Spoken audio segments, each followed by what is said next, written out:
The narrator explains that the human lands were invaded. The Demon King's military appeared across the continent, advancing slowly but surely. A peaceful village is shown, where the protagonist recalls living a happy, carefree life with his family. He believed this happiness would last forever. The protagonist reflects on how, at that time, he thought the invasion was someone else's problem. He feels distant from the reality of the war as he stands alone, staring ahead. We are introduced to the setting, a rural village named Tancred, located in a small country. Someone is calling for Alec to wake up. Alec is seen sleeping peacefully. He mumbles in his sleep while someone continues to urge him to wake up. Alec begins to feel something heavy and warm on top of his body, noticing its softness. The object is revealed to be someone resting on him, causing him to react. The person on top teases, saying, "Hey, it tickles, Alec!" Alec appears confused as he tries to process what's happening. Claire playfully leans over Alec, laughing. Alec looks up at her, slightly surprised by the close proximity. Claire calmly responds, noting that Alec is finally awake. Alec, startled, yells, "Whoa! You, Claire!" as he reacts to her sudden appearance in his bed. Alec, flustered, asks Claire why she entered his room again without permission. Claire playfully explains that it's her privilege as his childhood friend, adding that his mother even allows her to enter his room whenever she pleases. Alec angrily mutters, "Damn you, mother." As Claire talks about how her dad brought a bee's nest and honey, she then exclaims, "Hey, let's secretly eat some," after seeing his dad closing a jar of honey. Alec, surprised by Claire's suggestion, asks if it's okay to do something like that, while Alec questions why she came so early in the morning. Claire responds that it's obviously something bad to do. Alec panics, asking, "Huh? Eating precious honey?" showing hesitation about the idea. Claire smiles mischievously and confidently declares, "That's why it's fine," justifying their mischievous plan. Alec, looking a bit embarrassed, lets out a nervous laugh as he reflects on the current situation. Alec begins narrating, introducing the setting as a rural village in a certain small country. Alec reveals that his full name is Alexander, as we see a scene of the peaceful village in the background. Alec introduces Claire, his childhood friend, as the one who often pulls him into pranks and calls him by the nickname Alec. A playful memory is shown, where young Alec and Claire hold hands and run together, clearly showing the bond between them. Alec narrates that Claire's parents are well aware of their close friendship. Claire lives in the bakery of the village, making it easy for them to spend time together. Claire enthusiastically leads Alec to the bakery, exclaiming, "Here it is!" as they prepare to enter. Alec explains that it's not strange for them to visit each other's houses frequently.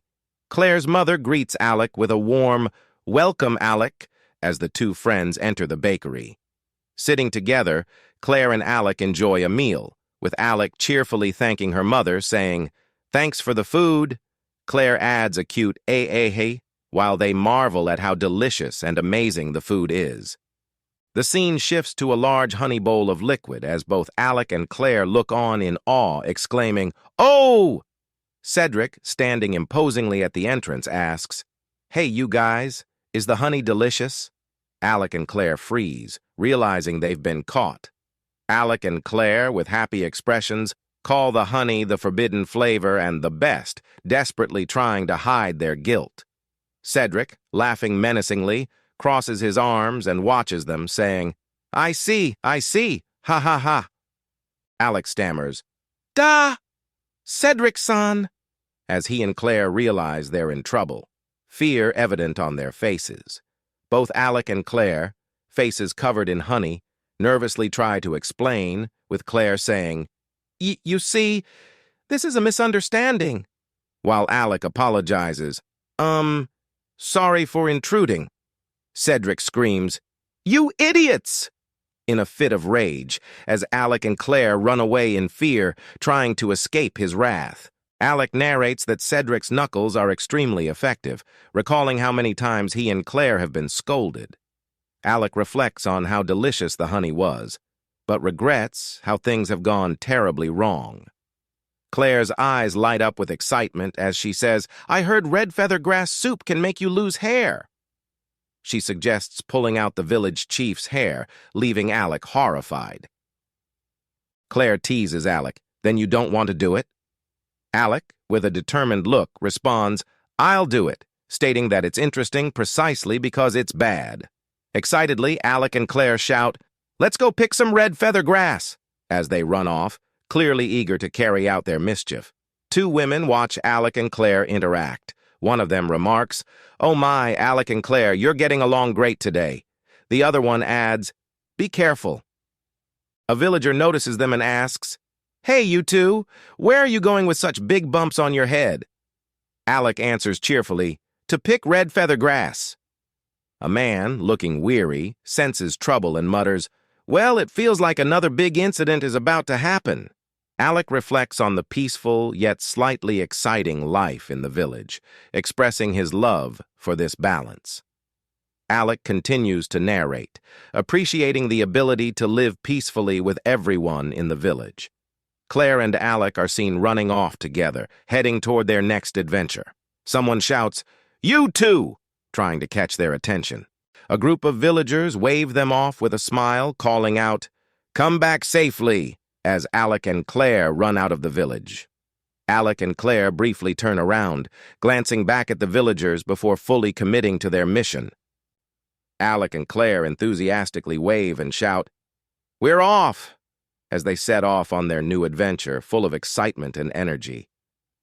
Alec reflects, thinking, "That's why, from now on, I thought it would be nice to spend my time having fun with Claire," showing his desire for carefree, happy days.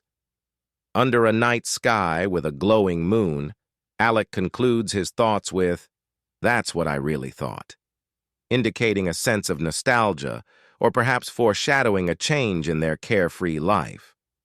Alec observes the darkening sky, thinking, "It's already night." He notes that recently the sun has been setting sooner, signaling the approach of winter. Alec continues, "Winter must be drawing near," as he looks around the village streets, now empty in the evening. Alec starts walking back, urging himself, "Let's hurry up and return home." Suddenly, a loud shout echoes, "Where did you bastards come from?" Alarming Alec. Alec hears desperate cries, "Please stop!" followed by a plea of, "Stop!" as someone seems to be in distress. Alec reacts with confusion, thinking, "What?" A man stares in shock and terror, his face contorted in panic as he screams, his eyes wide with fear. Blood splatters around him and a sharp object cuts through his body. The man collapses to the ground, his body split open in a brutal scene. Alec stands in the background, frozen in disbelief, witnessing the horrific event unfold before his eyes. Alec stands in shock, frozen by the gruesome scene in front of him. He can only utter, "Hey!" as he tries to process what has happened. A severed head rolls towards Alec, the lifeless eyes still wide open, adding to the horror of the moment. Alec's expression is filled with disbelief as he watches. Alec tries to speak but can only manage a "gay-h." His body shakes, overtaken by fear, as he witnesses the grotesque situation unfold. Alec's face distorts in pure terror as he gasps for air, trying to scream but only managing to make weak noises. "Ah!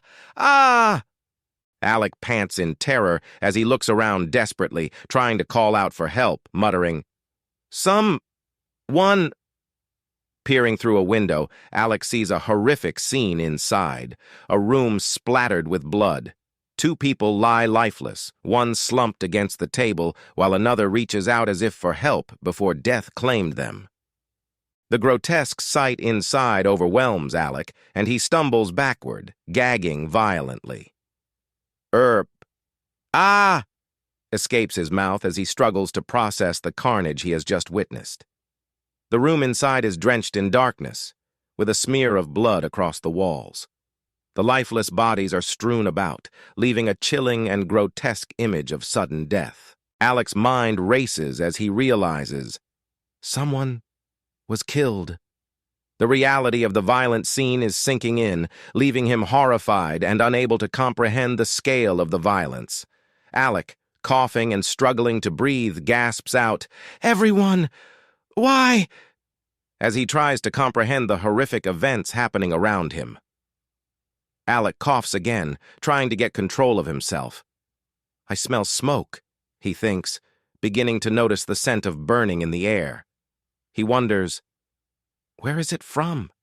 In a panic, someone shouts, "Hey! Is that you, Alec?" As Alec, still disoriented, tries to process what's going on. He mutters, "What exactly is happening?"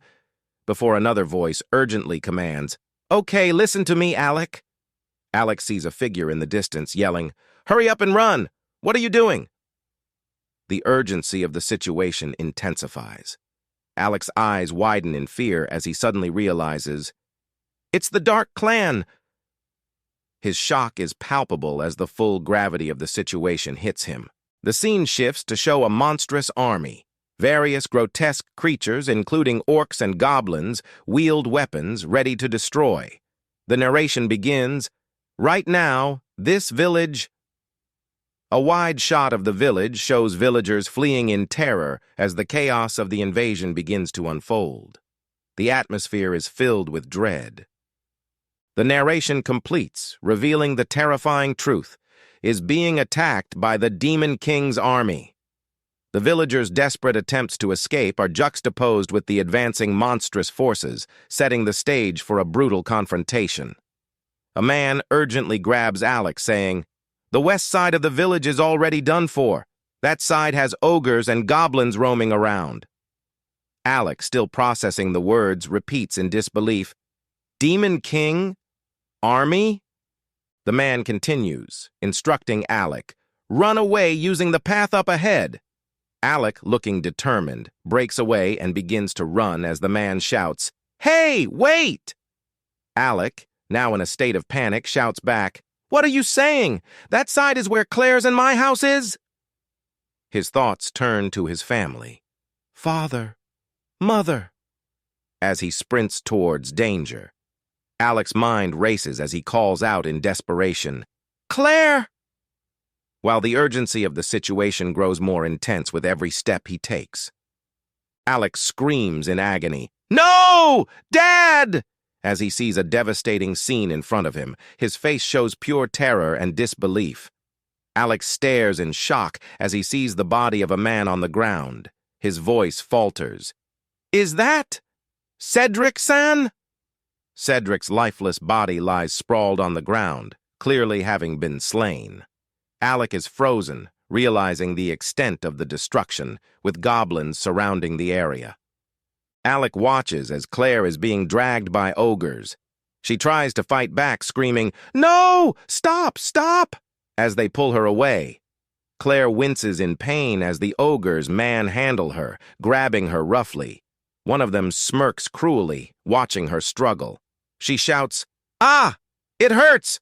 as her resistance falters. Alec, in a state of panic and rage, screams with all his might, "Claire!"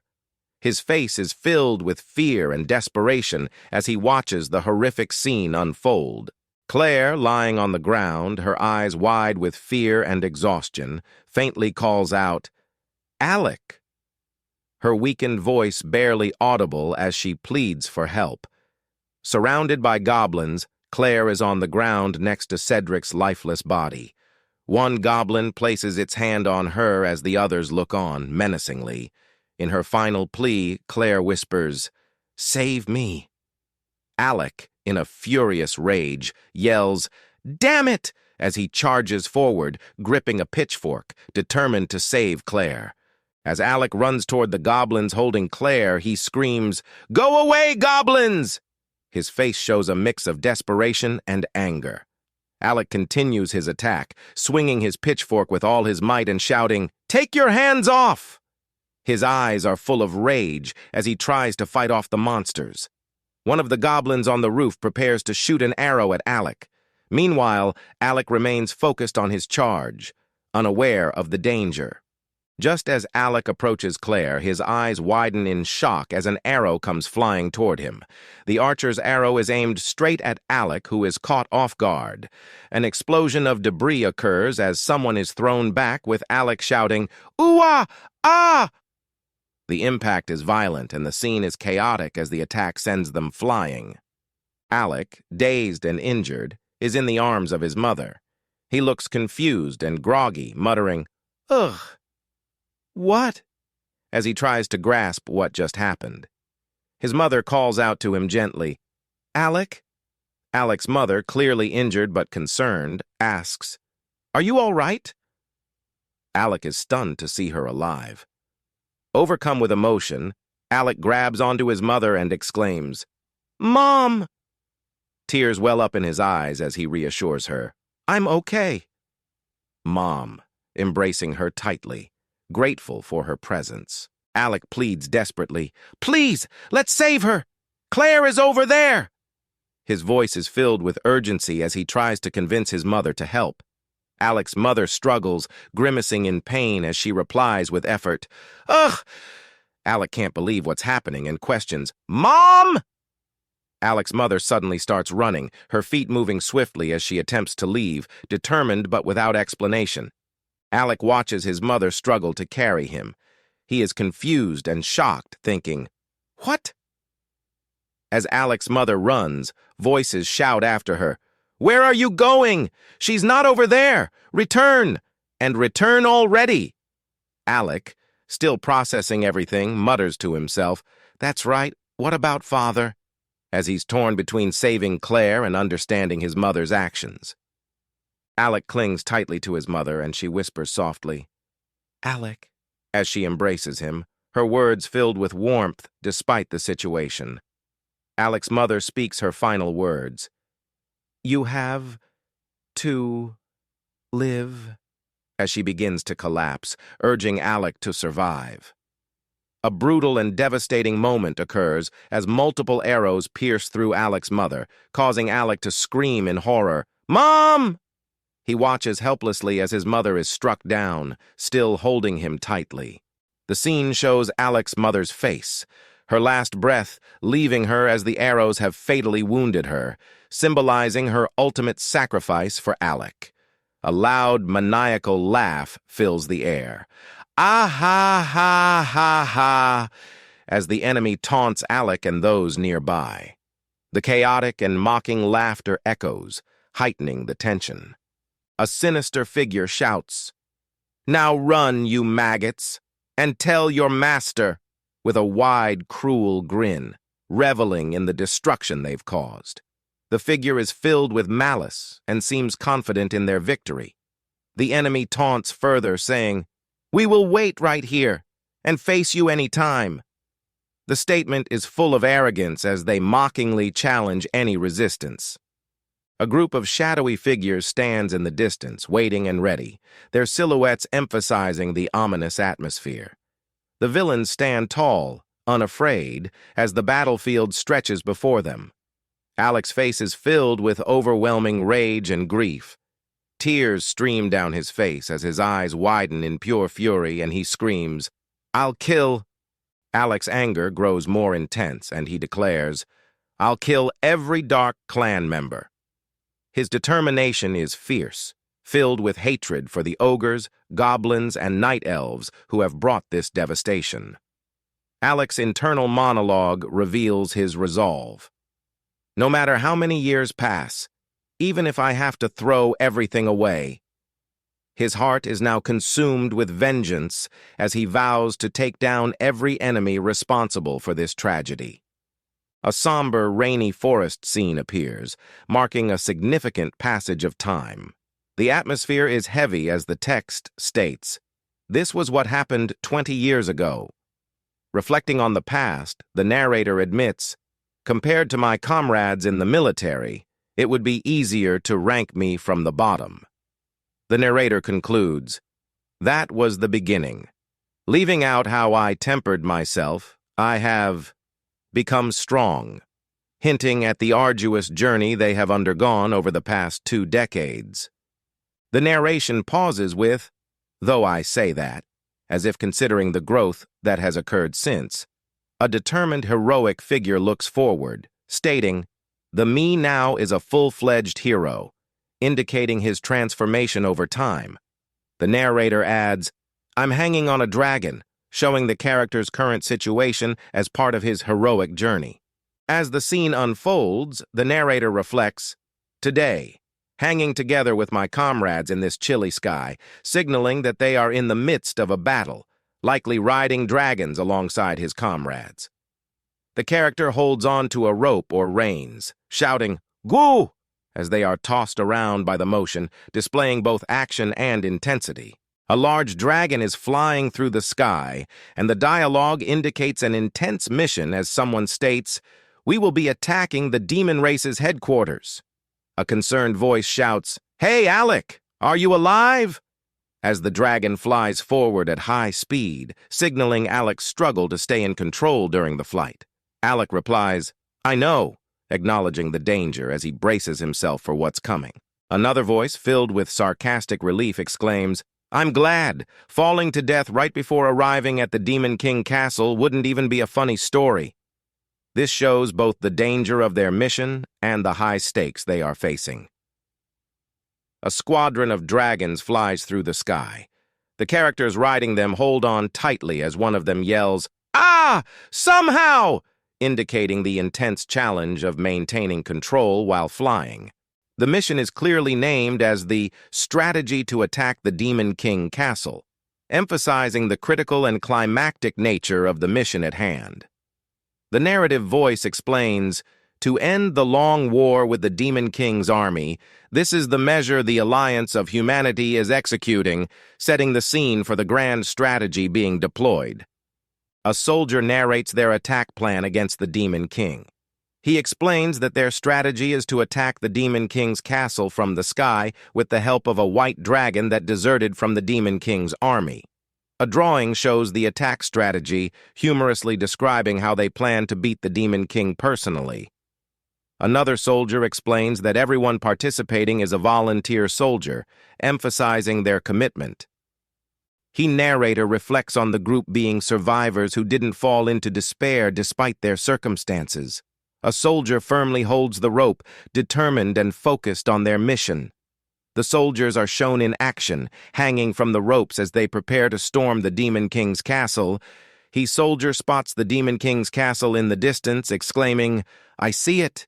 It's the Demon King's castle!" as they near their target. He remarks, "It's a cheap price to pay," emphasizing the gravity of their mission. He believes that stopping the Demon King's invasion, even at the cost of their lives, would be worth it. The soldier reflects that, to their knowledge, everyone is prepared to be included in this battle against the Demon King. The commander gives a rallying cry, "All right, prepare to descend. Everyone, get ready to fight." Another soldier, deep in thought, admits, "I don't know how many times I've dreamt of this day." The soldiers are prepared for battle, determined to put an end to the Demon King's reign. A determined warrior, gripping a rope, shouts, "Let's end this!" He is fully focused on the mission and ready for the final confrontation. The same warrior yells, "Kill the Dark Clan!" with intense resolve, indicating that the target of their attack is the Dark Clan, one of their primary enemies. The Demon King's castle is shown in the distance, massive and fortified. Dragons are flying toward it, carrying the soldiers as they prepare for the final assault. A soldier commands, "Don't stop," urging everyone to keep moving forward in the battle. Chaos ensues as a soldier shouts, "Onwards!" while they charge into the Demon King's castle, causing destruction. The room is filled with warriors attacking and defending, with structures collapsing around them. The soldiers encounter an army of undead, skeleton warriors standing ominously.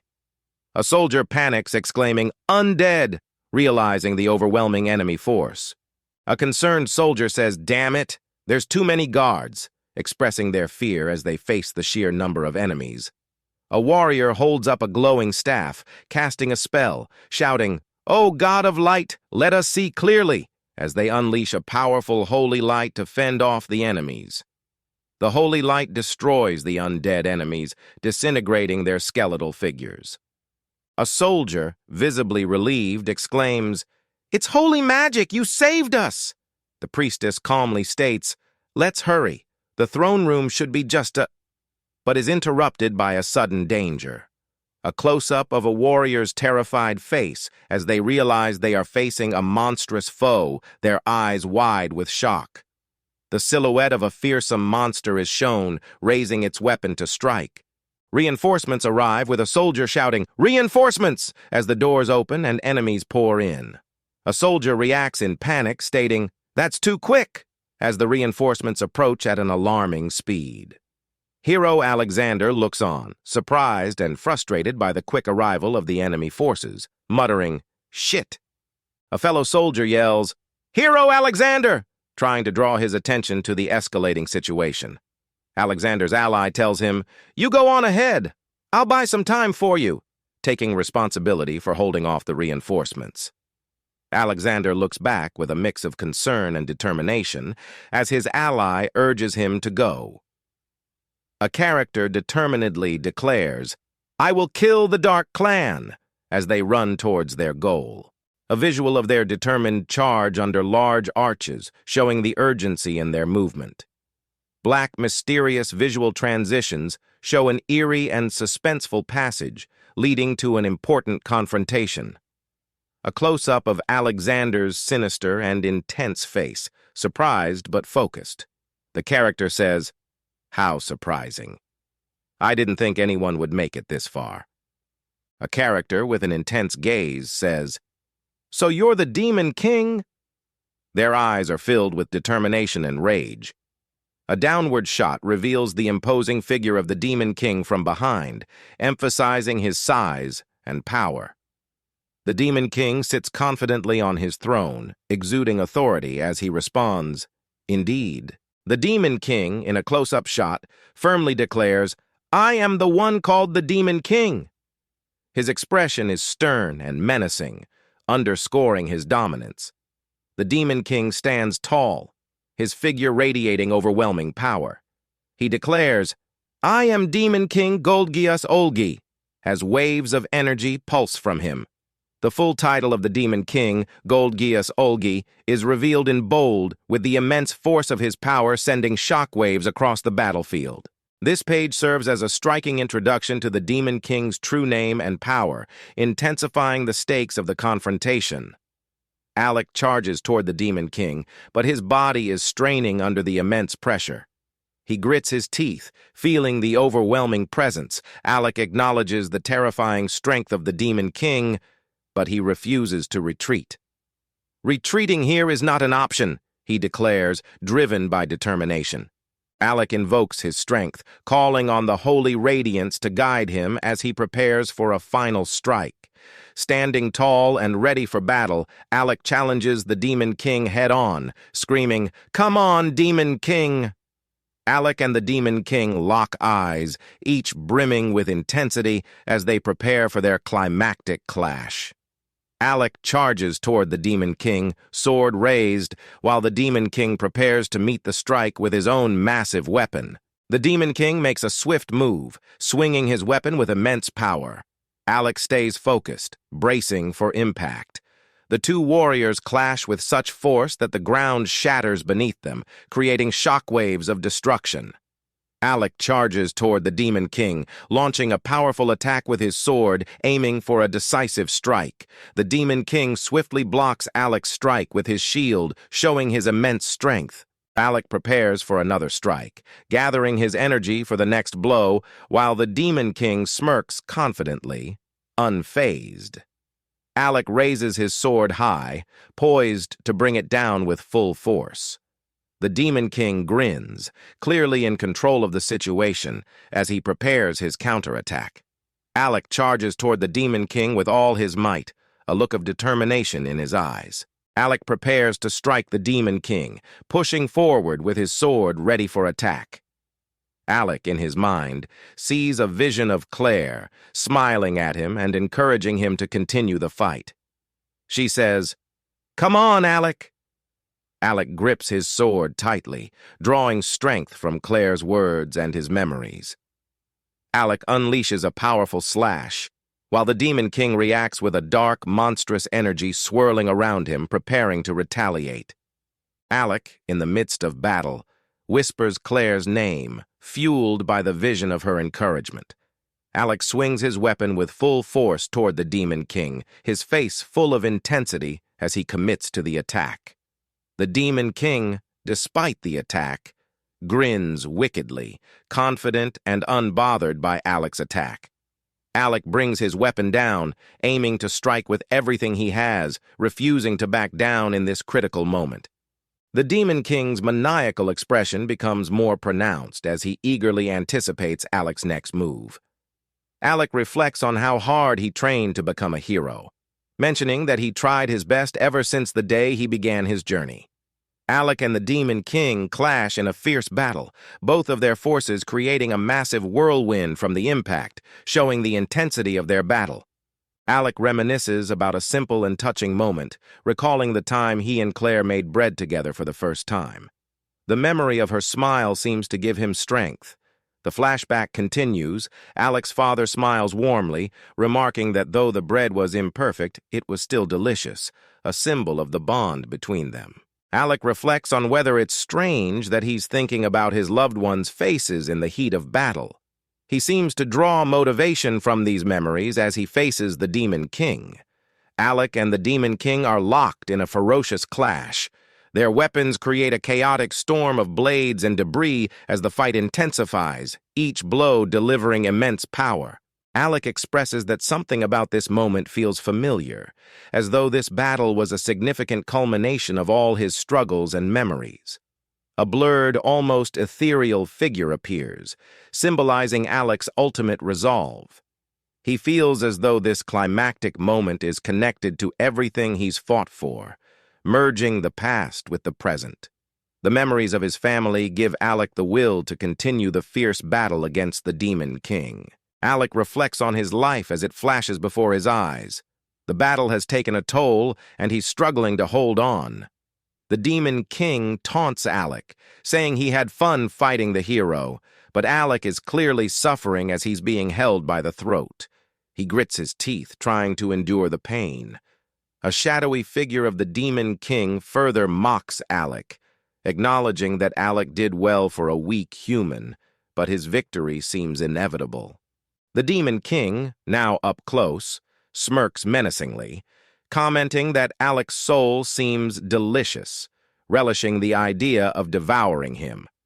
The Demon King declares his intent to consume Alec, calling him his nourishment, as dark energy begins to envelop Alec, signifying the fatal moment drawing near. Alec is powerless, caught in the clutches of the Demon King, who prepares to devour him. The battle reaches a chaotic climax as a powerful blast explodes between the Demon King and Alec, scattering debris and creating shockwaves. The intensity of the explosion is palpable as both fighters are caught in the explosion. A bright light, likely a weapon or magic attack, shoots across the scene, adding to the intensity of the combat. The weapon seems to be wielded with determination, aiming to finish the fight. Alec reflects in his moment of despair, thinking it might be over for him. He laments that he couldn't avenge everyone and questions his own fate as he drifts into unconsciousness or worse, with his body battered and broken. Alec and the Demon King both appear to be falling into a dark, swirling void, symbolizing the end of their confrontation.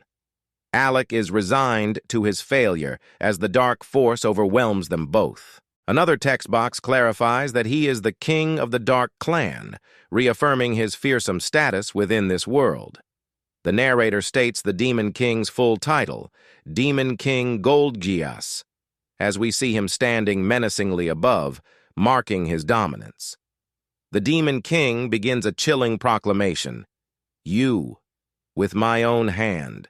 suggesting he is preparing for a fatal strike or act of dominance over his opponent.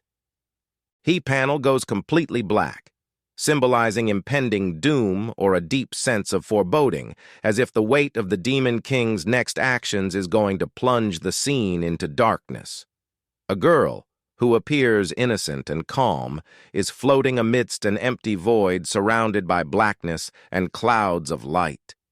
Her expression seems serene, contrasting the dark and empty background. A simple word, good, is stated in the dialogue bubble, with an ominous and possibly approving tone. This could imply a sense of satisfaction or contentment from an unknown figure or force watching over. The Demon King comments on someone, possibly a baby, mentioning that although the baby has a very tough-looking face, the Demon King has a confident and almost amused expression. Alec is shown looking confused and saying, "What is this? I don't understand." His thoughts indicate that something significant is happening, but he's not ready to give up as he mutters, "Not yet." A close-up of a clenched baby's fist suggests that even though it's a baby, there's still fight left in it. The baby, with a speech bubble that says Abuwa, appears to be gathering strength, as indicated by the powerful action sound, clench. The Demon King dismisses it, saying, "Well, I have many heirs for him to surpass," implying the baby has much competition ahead. A woman, surprised, looks at the baby's hand and comments on the baby's energy, saying, "He is a very lively boy." The Demon King is shown walking away, with someone calling after him, confused about where he's going. He casually mentions, "His name—" That's right, it's Gilbagius, as he walks away with a child. Alec's confused in the background. Someone mutters, "I finally gave birth to a child." His expression is disturbed as he begins to laugh in disbelief. The Demon King, holding the baby Gilbagius, confidently says, "You will become the Demon King," further revealing his plans for the child. His face is calm yet assertive, signaling the baby's predetermined fate. Alec is in shock, with a blank stare and disbelief. He wonders, "How can I forgive something like this?" Alec appears to be grappling with conflicting emotions, torn between duty and personal feelings. The Demon King cradles Gilbagius, clearly asserting the baby's future. This hints at the passing of a dark legacy to the child. A baby floats in the air, looking innocent yet vulnerable. The internal monologue reflects deep regret. "Although I used to be a hero, reborn as the Demon King's son," the baby speaks in a dramatic and distressed tone, "I am now a baby of the demon race that should be killed." This realization shows the intense internal conflict as the protagonist now finds themselves in the body of the enemy, the son of the Demon King. The protagonist, now reborn, is overwhelmed by a revelation, exclaiming, "It's a miracle!" The intensity of his expression shows a new realization, possibly about his fate and future.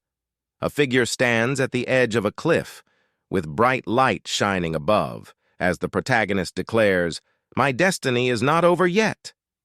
The scene symbolizes the journey ahead and a second chance at fulfilling his destiny.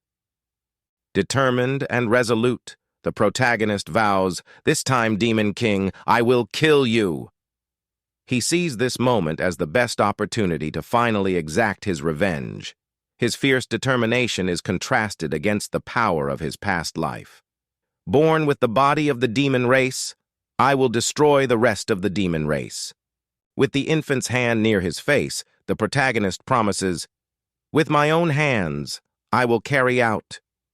This final vow underscores his resolve to use his new form to annihilate his enemies, even though he is now one of them.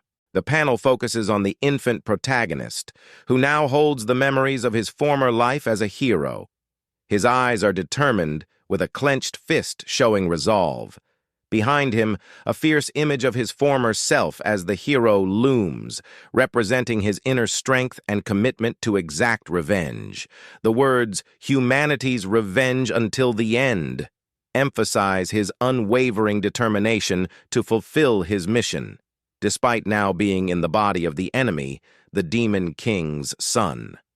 The page ends with, "To be continued next chapter," building anticipation for the continuation of this intense conflict between his past identity and his new one. This panel concludes the chapter with a powerful visual of the hero's transformation, solidifying his goal to bring about humanity's revenge, no matter the cost. The former hero, Alexander, reflects on his past life as he challenged the Demon King Golgias. He recalls how he was defeated and killed by the overwhelming power of the Demon King. The narration continues with Alexander's realization that instead of staying dead, he was reborn as the son of the Demon King, now facing a completely different destiny. The panel shows the infant protagonist, now the son of the Demon King, with a calm expression. The shadow of the Demon King stands behind him, symbolizing his new identity and the challenges ahead. A servant addresses the newly born Demon King's son, calling him Lord Gilbagius, which emphasizes the shift from his former heroic self to his new demonic life. Another servant, likely addressing the new lord, asks for his whereabouts, adding a sense of responsibility already expected from him in his new life as the heir to the Demon King. The chapter title appears. The baby hiding its killing intent. Setting the stage for the internal conflict Alexander faces in his new life, as he hides his true identity and desires. A servant calls out that it's time for the young prince to study, unaware of his true identity and intentions. The young protagonist, Gilbagius, formerly Alexander, panics, thinking, "There's no time for me to study." He is determined to gather information about the castle to understand its structure and locate any weaknesses. He hurries away, thinking that the sooner he knows everything about the castle, the better prepared he will be to act in the future. He bids a mental farewell to his past self, Alexander, fully embracing his new identity. This page reveals the inner conflict of the protagonist as he tries to balance the facade of being the Demon King's heir while secretly plotting against the demons. One of the Demon King's minions looks around, wondering where the young prince has gone, thinking to himself, "Curse that mischievous brat! Where did he go?" We are introduced to Demon Prince Gilbagius, the protagonist who has been reborn into the demon race. The narration emphasizes his current age, 2 years old, but as a demon, he is physically equivalent to a 5-year-old human. He reflects on the rapid growth of demon children compared to other races, which is particularly fast in this world. Gilbagius glances back with a curious yet serious expression, still coming to terms with his new reality and situation. The narration continues to explain how different races in this world grow at different speeds, with the demon race being one of the fastest to mature physically. A soldier or observer clenches his fist in frustration, thinking bitterly about how long it took him, 20 years, to become a hero.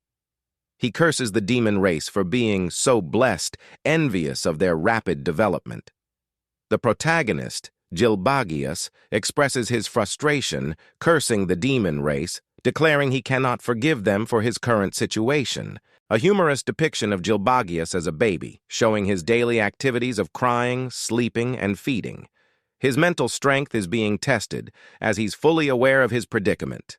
Gilbagius boldly declares that those embarrassing baby days are over, symbolizing his determination to take action now that he's older. Gilbagius confidently runs down the hall, thinking that now that he's grown enough to walk on his own, his goal is to kill the Demon King. He reflects on how he will spend his time secretly gathering information in the Demon King's castle while hiding his true identity as the former hero. His ultimate goal is clear: to kill the Demon King. Gilbagius sneaks around the castle, thinking about how he can gather information on the castle's layout. His goal is to eventually pass this knowledge on to the Pan-Human Alliance. He walks down the hallway, further contemplating the difficulty of contacting the Alliance given his current position as the Demon King's 7th heir. He questions himself, asking what his next move should be, while acknowledging that his situation is precarious. Gilbagius recalls the past events. 4 years ago, he died during the failed plan to attack the Demon King's castle. He was reborn as the Demon King's 7th heir 2 years later. The war with the Pan-Human Alliance has been ongoing without resolution, and Gilbagius is trying to process everything he knows so far. A scenic view of the mountains is shown, and Gilbagius reflects on how much time he has left to grow. He mentions that it takes about 15 years for a demon to fully grow, and he still has 13 years remaining. Gilbagius peers out the window and contemplates his early physical development, realizing that the fast growth of a demon's body is advantageous for him, allowing him to quickly gain power to eventually kill the Demon King. Gilbagius considers that although he still has time before he is fully free, the rapid development of his body will give him an edge. He urges the Pan-Human Alliance to hold out until he is ready to strike. A close-up of Gilbagius with a determined expression, silently asking the Pan-Human Alliance to endure as he prepares for his eventual rebellion against the Demon King. Gilbagius is caught off guard as someone calls out his name, and he looks in shock, exclaiming, "Sophia!" Sophia, a demon servant, has grabbed Gilbagius from behind. She gleefully declares, "I've got you now," as she lifts him up, determined to make him study for the day. A close-up of Sophia shows her mischievous grin as she tells Gilbagius that today she will definitely make him study. Gilbagius, being carried away, protests that he doesn't want to study and instead wants to investigate the castle. Sophia, walking away, responds with frustration, telling him he's not getting away from his lessons this time. This page humorously depicts the power struggle between Gilbagius and Sophia, with Sophia determined to keep him focused on his studies despite his desire to continue his reconnaissance of the castle. Gilbagius narrates that Sophia, the one who makes him study, is actually part of the devil race. He expresses his frustration by thinking, "She's the devil," while giving her a determined, annoyed look as she browses through books. Sophia is introduced as the head of education. Gilbagius dislikes studying, evident by his declaration, "I hate studying." Sophia explains to Gilbagius that to become the Demon King, he needs more than strength. He must also be intelligent. A more detailed explanation is given that Sophia's mother made a contract with a devil of knowledge. Because of this, Sophia is prideful of her intellect and is described as a walking dictionary. Gilbagius, frustrated, exclaims, "I don't want to become the Demon King. I want to beat him to death." In response, Sophia tries to convince him by saying, "An abyss of wisdom is waiting for you, young master. Come now, let's start with reading, writing, and calculating." Gilbagius, unwilling to study, yells, "I don't wanna! I want to explore the castle!" Sophia replies with a stern, "Geez!" showing her frustration. Sophia, in a panic, shouts to the demon lady, "Madame, Lord Gilbagius isn't studying at all!" The demon lady, holding a fan, looks calmly but intensely, hinting that she might intervene in the situation with authority. A group of demon maids, including Sophia, look on as Gilbagius is seated, with Sophia maintaining her strict demeanor.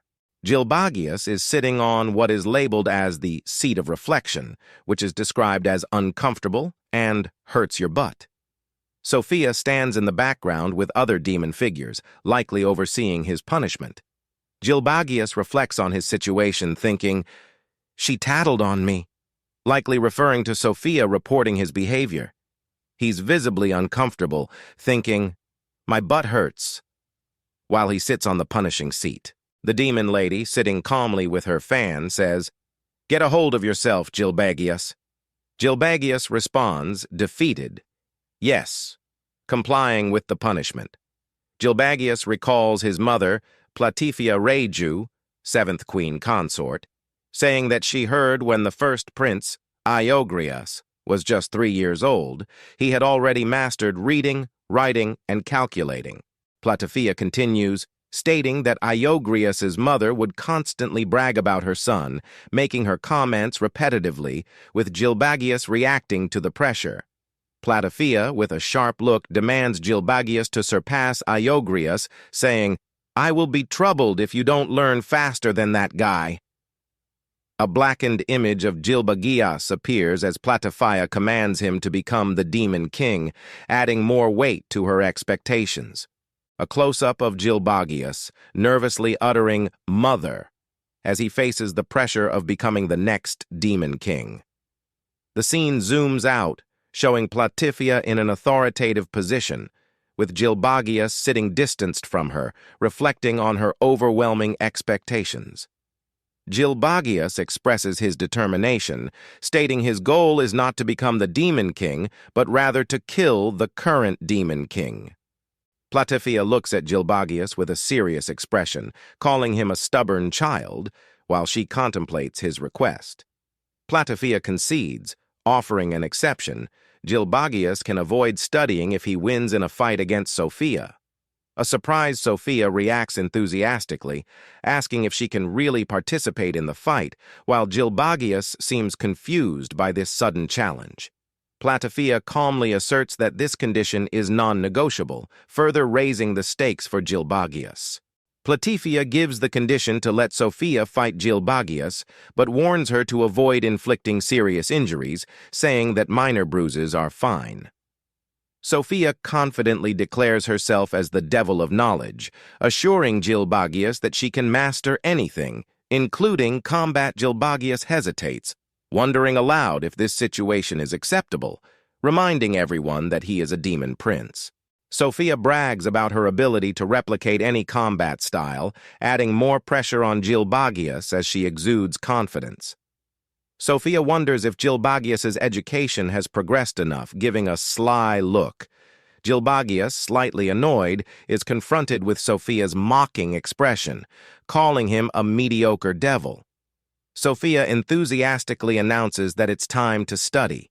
She rushes towards Gilbagius, who looks distressed. Gilbagius prepares to resist, but Sophia's momentum and her declaration show she's determined to make him study. Gilbagius is caught off guard as Sophia grabs him, and he realizes there's no escape from her enthusiasm. Gilbagius has a moment of panic as he feels the pressure of Sophia's determination, hinting at the comedic chaos about to unfold. Gilbagius is shown stumbling back as Sophia pulls him away, showcasing their dynamic and the humorous tension between them. A powerful punch is delivered, showcasing Gilbagius's unexpected strength.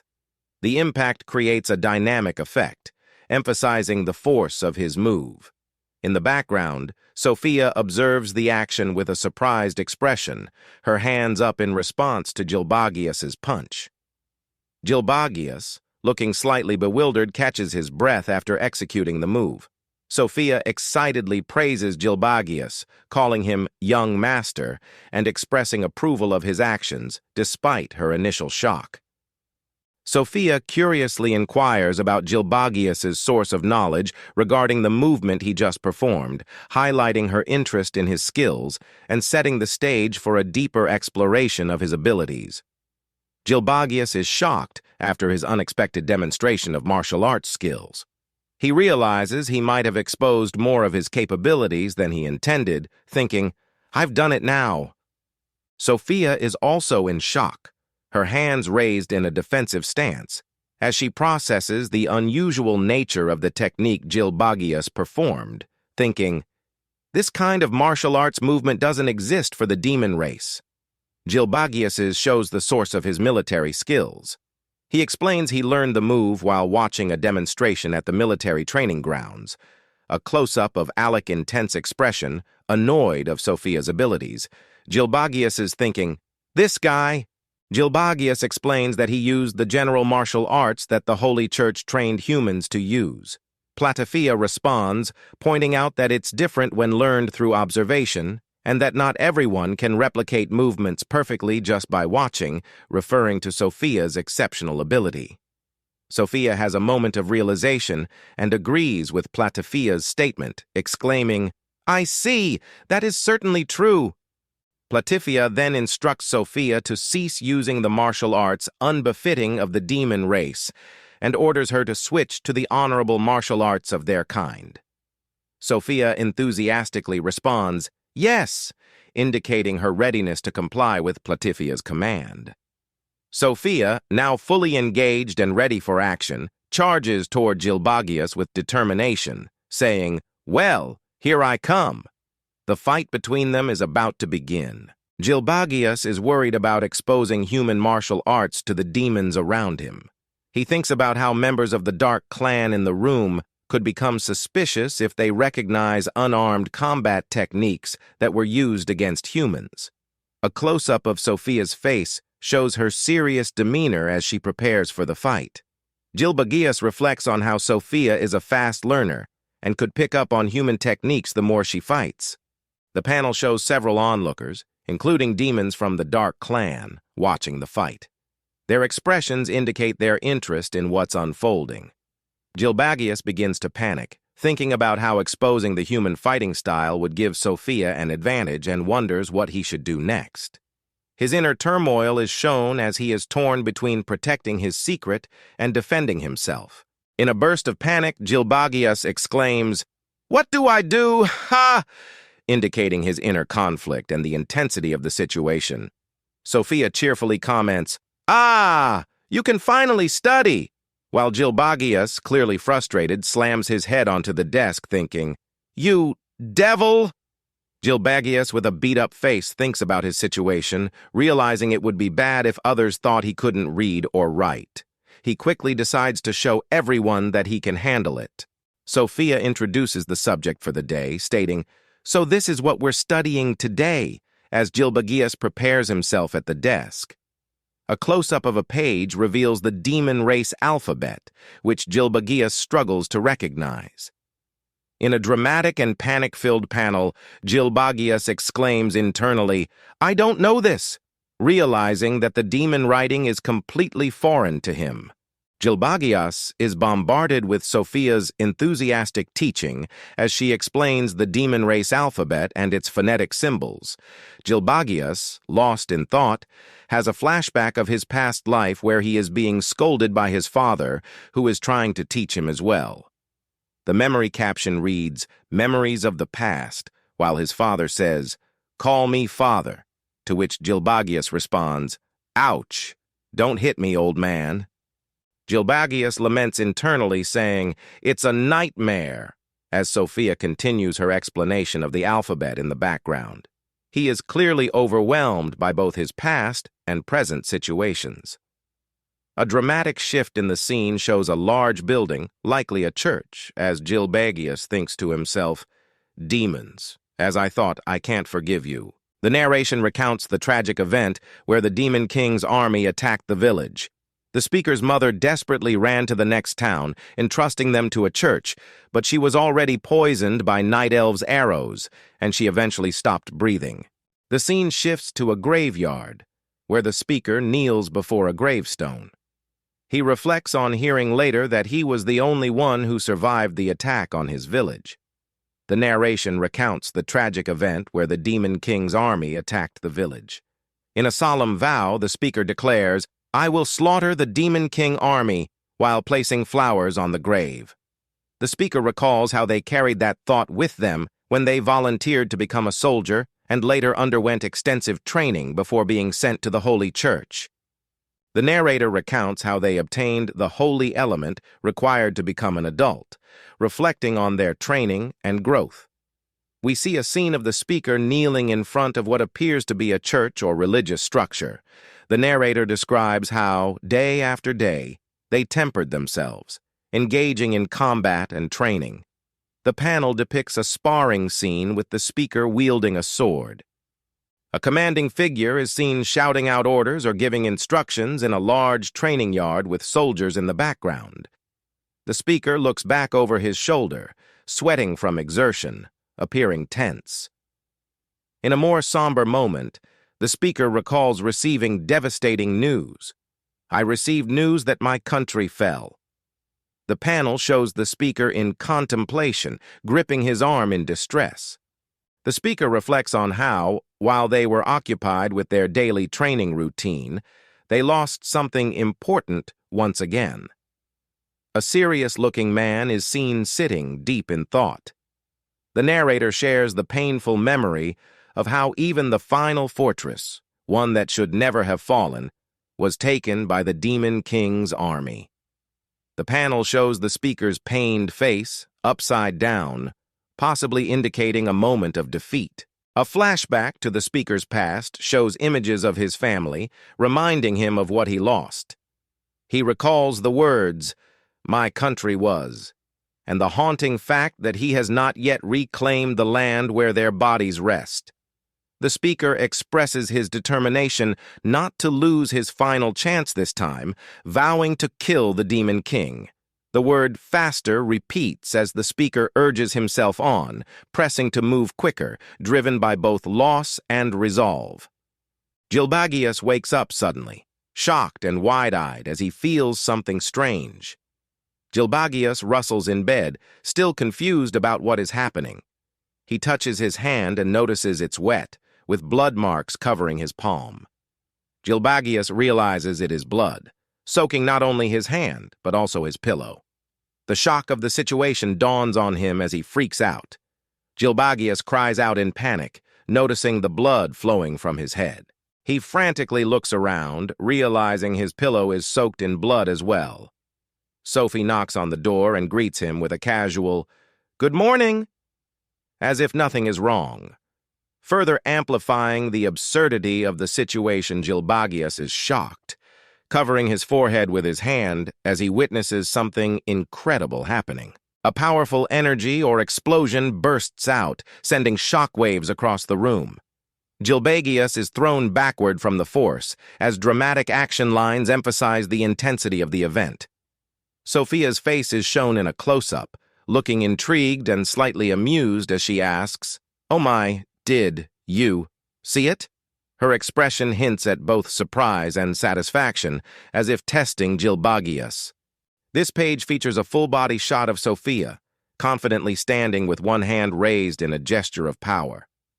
Her expression is smug, almost playful, as her eyes gleam behind her monocle, hinting at her knowledge and control.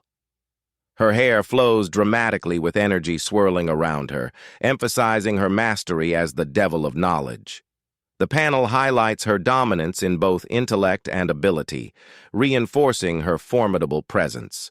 The cryptic demon language appears, followed by a message translated into, "Congratulations on no longer being hornless." This suggests a significant transformation or milestone for the protagonist. Gilbagius looks shocked, touching his head, presumably where horns have now appeared.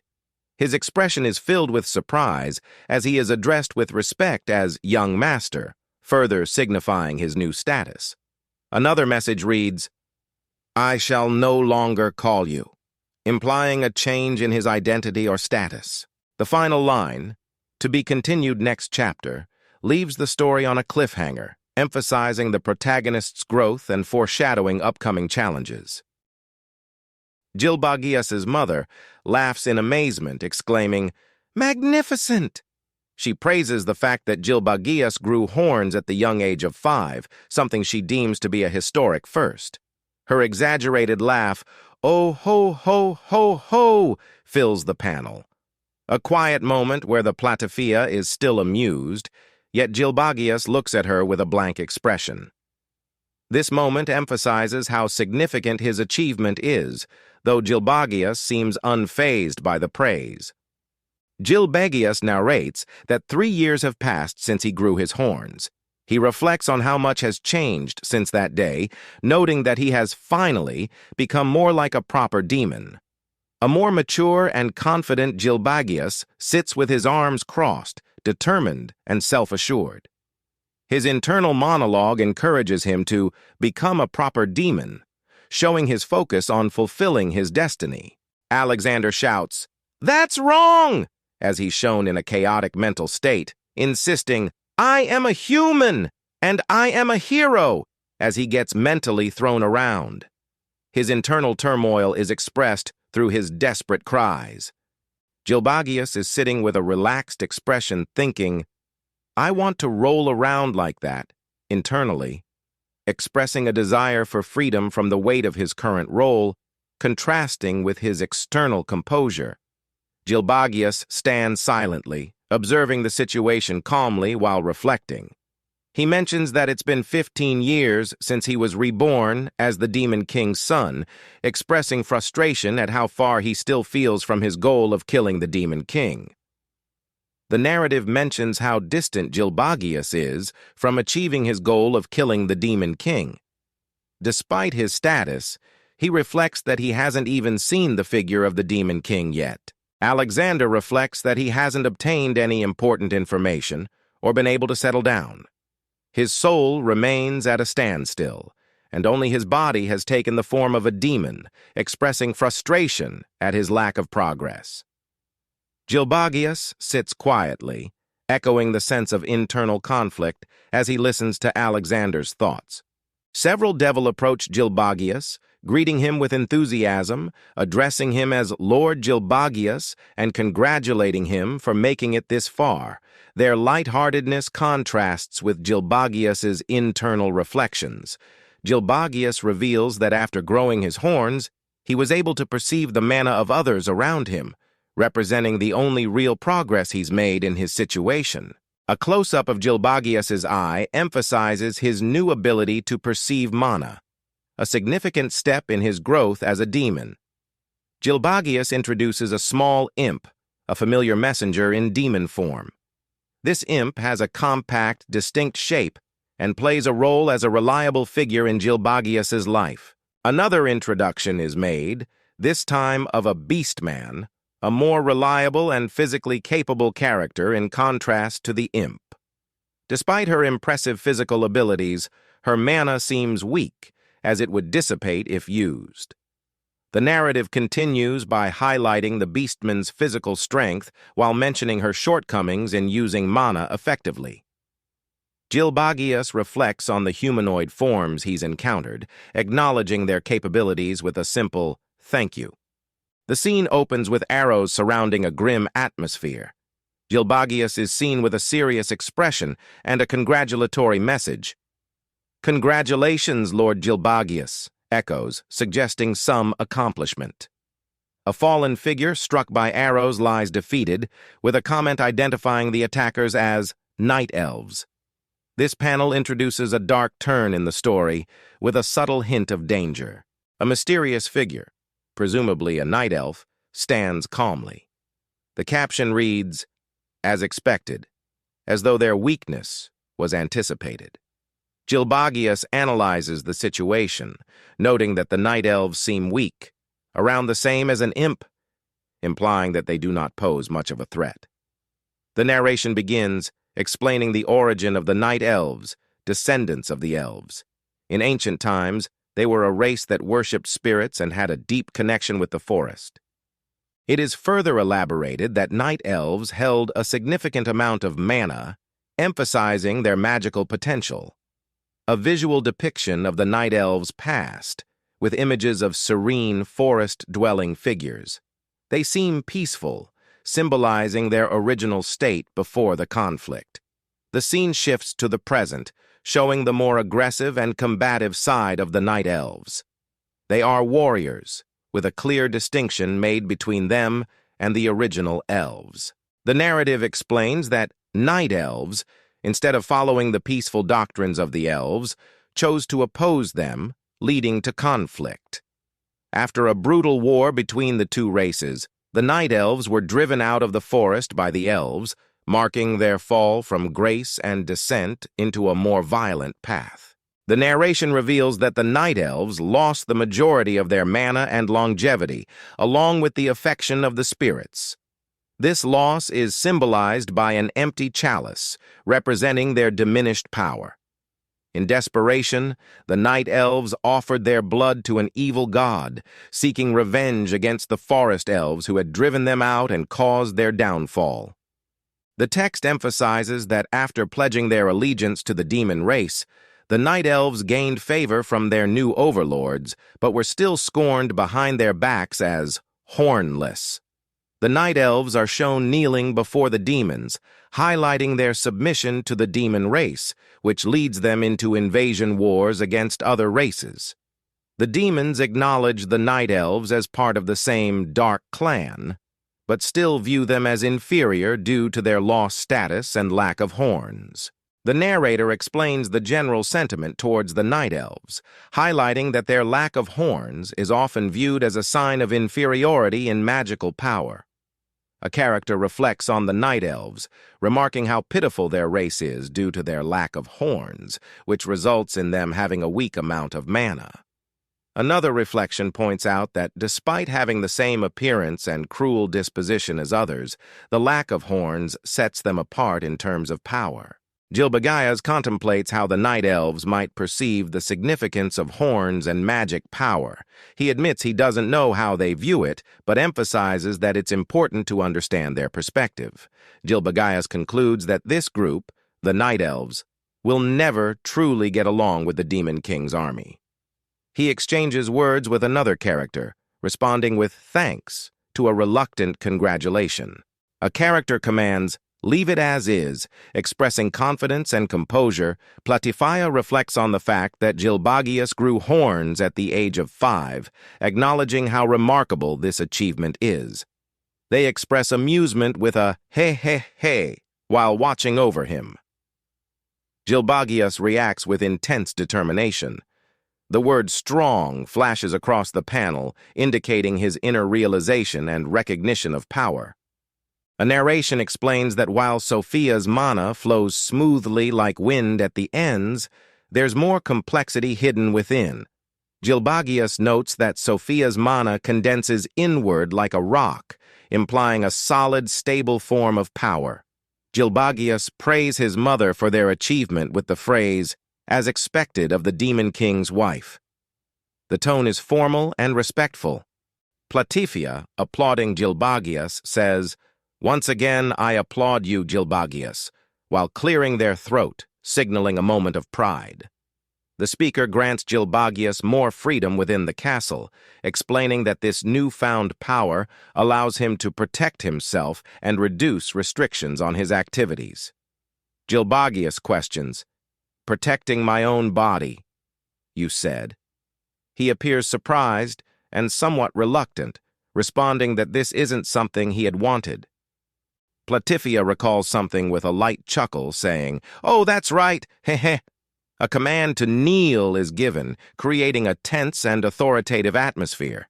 Chaos erupts in the room as what seems to be a shockwave or burst of power knocks people back. Furniture is thrown and characters are visibly struggling with the intense force. The sudden outburst fills the space with energy and tension. Close-up reactions of the characters being hit by the shockwave. One character is shown gritting their teeth in pain, clearly affected by the sudden surge of power. A smaller panel shows Gilbagius reacting to the event with wide-eyed shock, possibly beginning to feel the effects of the energy surge. Gilbagius observes the chaos, an exclamation mark over his head as he is taken by surprise. His body is glowing or emanating energy, suggesting that the source of this power may be coming from him or that he is involved in the event somehow. Gilbagius, still in shock, clenches his fists as he senses the power coursing through him. He mutters, "This is," as he tries to grasp what's happening. Platifia asks Gilbagius, "Did you understand?" While his expression remains focused, emitting a visible aura of power. Gilbagius responds with, "Yes," his aura flaring up as he clenches his fist, clearly gaining control over his mana. He states that he can now use his mana to one-sidedly interfere with his opponent. A flashback to a previous event or battle, as two characters are shown in a defeated position, possibly due to Gilbagius's newfound control over his powers. One of them is gripping the ground in visible discomfort or frustration. The narration or internal thought continues, saying, "Now you can probably enter the palace without being destroyed, I suppose." This could imply that Gilbagius's newfound ability provides him the strength or protection needed for a dangerous place. Gilbagius reflects on the situation, possibly linking the curse to his new abilities as he recalls a prior event. The phrase, "It was your curse, wasn't it?" echoes, highlighting the connection between the curse and his newfound power. A flashback shows someone holding their face with their hand, expressing shock or frustration. This seems to represent a past or important memory. Gilbagius's mother tells him to look forward to meeting His Majesty the Demon King, okay? She appears composed and confident, preparing Gilbagius for a significant encounter. Gilbagius responds to his mother with a determined smile, saying, "Yes, mother," as he prepares himself mentally for the upcoming meeting. We see an intense focus on a door and the hallway leading to it. The words, "It's here," repeat, building anticipation for the next moment, likely their entrance into a significant location, possibly where the Demon King resides. Gilbagius is running forward with urgency. The dialogue bubble states, "Finally, my opportunity is here." He seems eager and ready for a critical moment, possibly the encounter with the Demon King that he has been anticipating. The camera angle shifts to show a figure standing confidently with a clenched fist.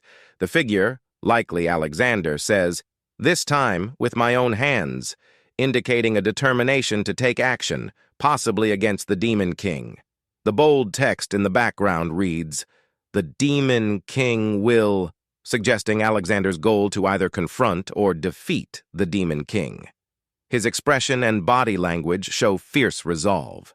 A close-up of a hand is shown, which appears to belong to Gilbagius.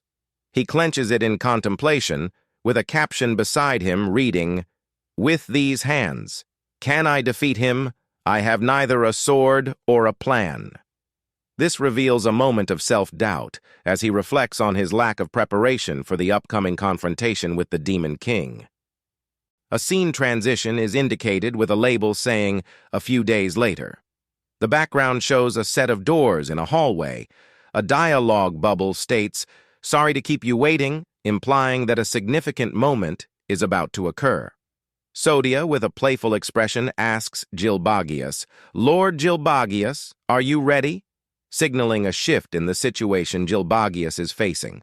Gilbagius looks tense and nervous, a gulp visible by his throat, indicating anxiety or surprise. The horned character, smiling widely and holding up a book or document, cheerfully states, "Then let's begin your studies." This reveals that instead of the confrontation Gilbagius was anticipating, he is instead being ushered into a learning or training session. Gilbagius reacts strongly with a shout, "But why?" showing his confusion and possible frustration. Gilbagius shouts in frustration, "The Demon King! I thought His Majesty was going to meet me!" clearly impatient to meet the Demon King.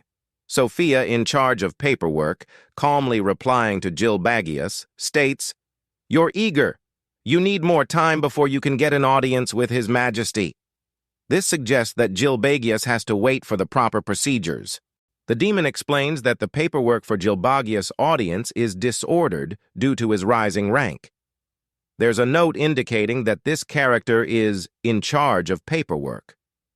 Gilbagius is sitting and lamenting his situation with a sigh, thinking, "I'm at a stalemate again." Gilbagius reflects on his status, thinking, "Since I grew horns, I have gained the noble title of Exwire, a junior knight." He is surprised that all demons, without exception, become great nobles, showing how much he has risen in rank. Though he seems dissatisfied with the pace, Sophia looks surprised with an expression of realization, probably due to the conversation with Gilbagius. Gilbagius explains that the junior knight demon noble ranking that I gained recently is the lowest title, showing that he is at the bottom of the demon noble hierarchy. A diagram is displayed showing the demon hierarchy. Gilbagius mentions, "From here on, one would need to obtain merit from war, and regardless of race, anyone could receive a promotion."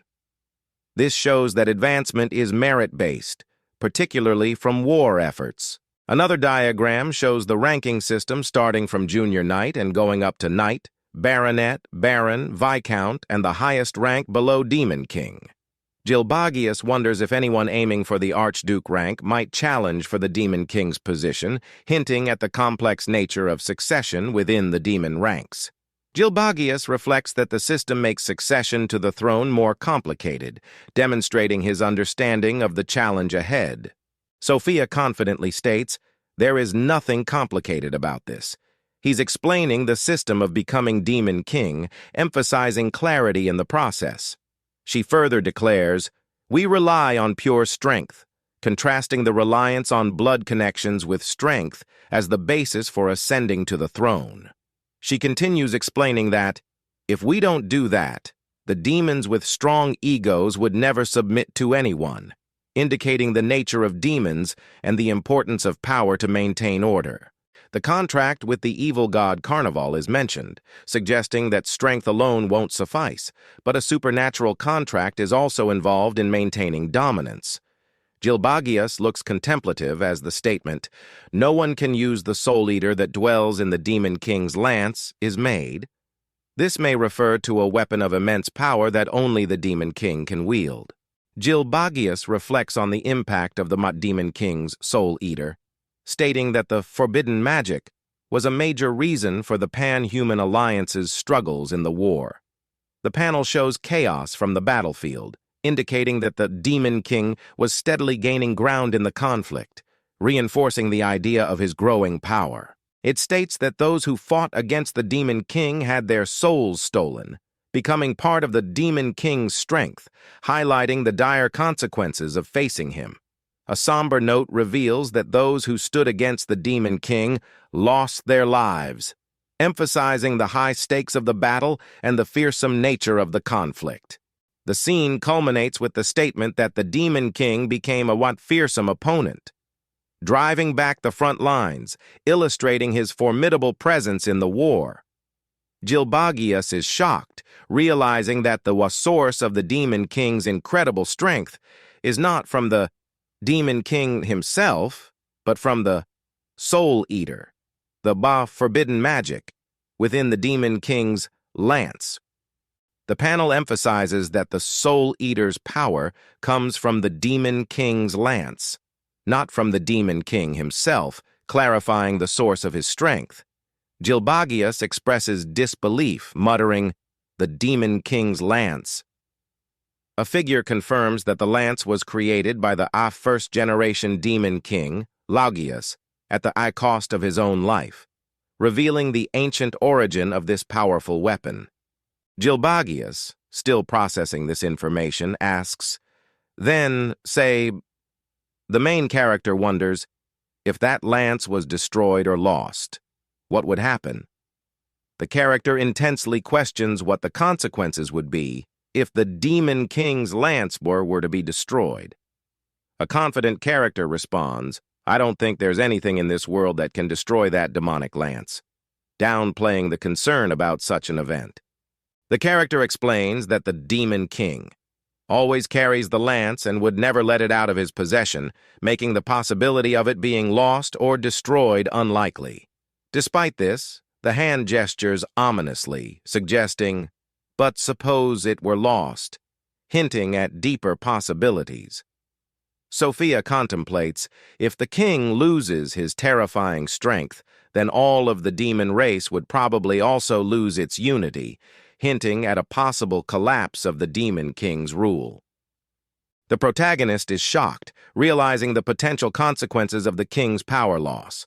A close-up of a concerned character, pondering silently about the dire implications. One of the characters notices something alarming and says, "Lord Gilbagius?" while the protagonist is caught in deep thought. Another character appears surprised, adding to the building tension of the scene. Sophia excitedly asks, "Do you finally have the desire for knowledge? This is good," clearly showing eagerness about someone's interest in learning. Sophia says, "That's right. There's a book that goes into detail about it around here." While lifting their shirt in a light-hearted or comedic gesture, the protagonist seems bewildered, thinking, where was it again? Indicating a search for the book being referenced. A small set of panels show the characters discussing or reflecting on the search, likely emphasizing the importance of the book being mentioned. Sophia pulls out a book, exclaiming, "Ah, here it is." They proudly reveal the book that they've been searching for. Sophia character humorously claims, "Ah, my body is a library, you know?" with a confident expression, seemingly proud of their knowledge and resourcefulness. The main character remarks in awe, "This is a book on the foundation of this kingdom that the first Demon King wrote himself," revealing the book's significance. Gilbagius comments, "Huh, she's unbelievable," expressing astonishment at the other character's abilities and self-confidence. Sophia, smiling confidently, holds up a large book with the title, Chronicle of the Foundation of the Demon Kingdom. Their expression indicates pride in what they are presenting. They add, though it's a copied version, acknowledging that while the book is significant, it is not the original. Gilbagius is seen reaching out to take the book, perhaps showing interest or excitement about the content. Gilbagius watches with a surprised expression, indicating their anticipation for what knowledge might be inside the book. The main character holds the book titled Chronicle of the Foundation, with an expression of intrigue and surprise. As he ponders, the narration begins, at the time, suggesting a flashback or historical context. Gilbagius continues to reflect, expressing that what use humans knew about the demon race was very little, indicating a gap in knowledge or understanding. Gilbagius questions, "Will I understand if I read this?" showcasing their uncertainty about the information contained within the book. Another narration box states, "Information on the war was the most important, reinforcing the gravity of the situation and the historical context of the book." A flashback or visual reference shows the Demon King's lance, along with a mysterious figure, the Demon King's wife. The narration teases the revelation of the secret behind the demon's strength tied to the Demon King's lance. Gilbagius, shocked by what they are reading, begins thinking intensely about the contents of the chronicle. Gilbagius reflects on the demon-human conflict, asking, "In the first place, why did you guys invade the human race?" They continue flipping through the book, searching for more answers. Gilbagius reads an excerpt from the chronicle. "Originally, the demon race was a savage race. Even though we were blessed with abilities, we were not an outstanding race." The protagonist reacts with surprise, saying, "Huh?" Gilbagius reflects on how all demons have high pride, thinking, "To think the demons themselves would speak ill of their own race." They're clearly shocked, saying, "Hey, are you kidding me?" Another character, possibly the protagonist's tutor, explains, "The first Demon King was eccentric for a demon, you know?" The protagonist, still processing the information, says, "I see." Gilbagius, holding the chronicle, reacts with understanding, saying, "It seems like it," while reflecting on the text they are reading. The chronicle describes the primitive life of the demons, mentioning how they used to wear fur pelts, sleep in caves, and eat meat roasted over fire. This was their daily existence. The chronicle continues, explaining that the only other activity, besides hunting, was patrolling and fighting over small sacred hunting grounds within the tribe. This was their life, repeated over and over. The scene concludes with the text, "To be continued," signaling the end of this chapter. The narrative introduces a character from the demon race, born with exceptional strength. This setting is described as a harsh, mountainous environment where this man lived as he grew. His power was so formidable that he was seen as the next leader of his tribe. Despite his might, he felt a deep discontent. This internal struggle is juxtaposed against his daily reality, continuously fighting over the same narrow hunting grounds with other members of his tribe. Large birds are shown soaring in the sky, capturing a sense of freedom and vastness. The sky is filled with clouds, and the birds are drawn in intricate detail, signifying a peaceful moment above. Below the birds, we see a group of warriors on the ground. One of the prominent figures in the center stands with a spear, his gaze upward toward the sky, surrounded by fallen comrades. This suggests a moment of reflection or realization after a hard-fought battle. A close-up of one of the character's eyes, filled with determination and focus, possibly hinting at an important decision or action that they are about to take. The focus is on a demon, reflecting on the origins of birds and wondering where they come from. This curiosity sparks a desire to learn more about the outside world. The demon asks the villagers about the other side of the mountain, but they are clueless.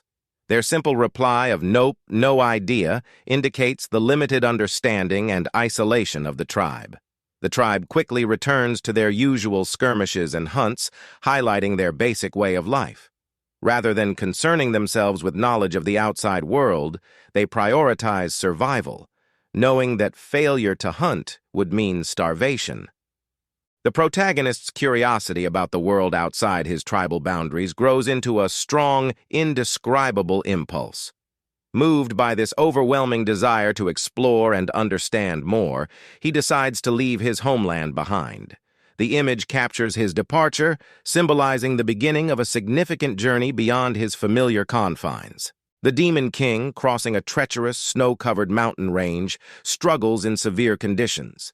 Even as a member of the strongest demon race, the climb feels overwhelming, pushing him to the brink of collapse. Despite the hardship, he persists. We see moments of rest, the discovery of a small animal, and his determination despite the physical and mental strain. After a desperate and exhausting journey, he finally reaches the summit. The breathtaking view of the ever-expanding green land stretches before him, marking a major milestone in his journey of discovery. The Demon King reaches the pinnacle of the mountain and gazes upon a vast landscape that unfolds before him. He witnesses a sprawling civilization built by the natives of the land he has ventured into.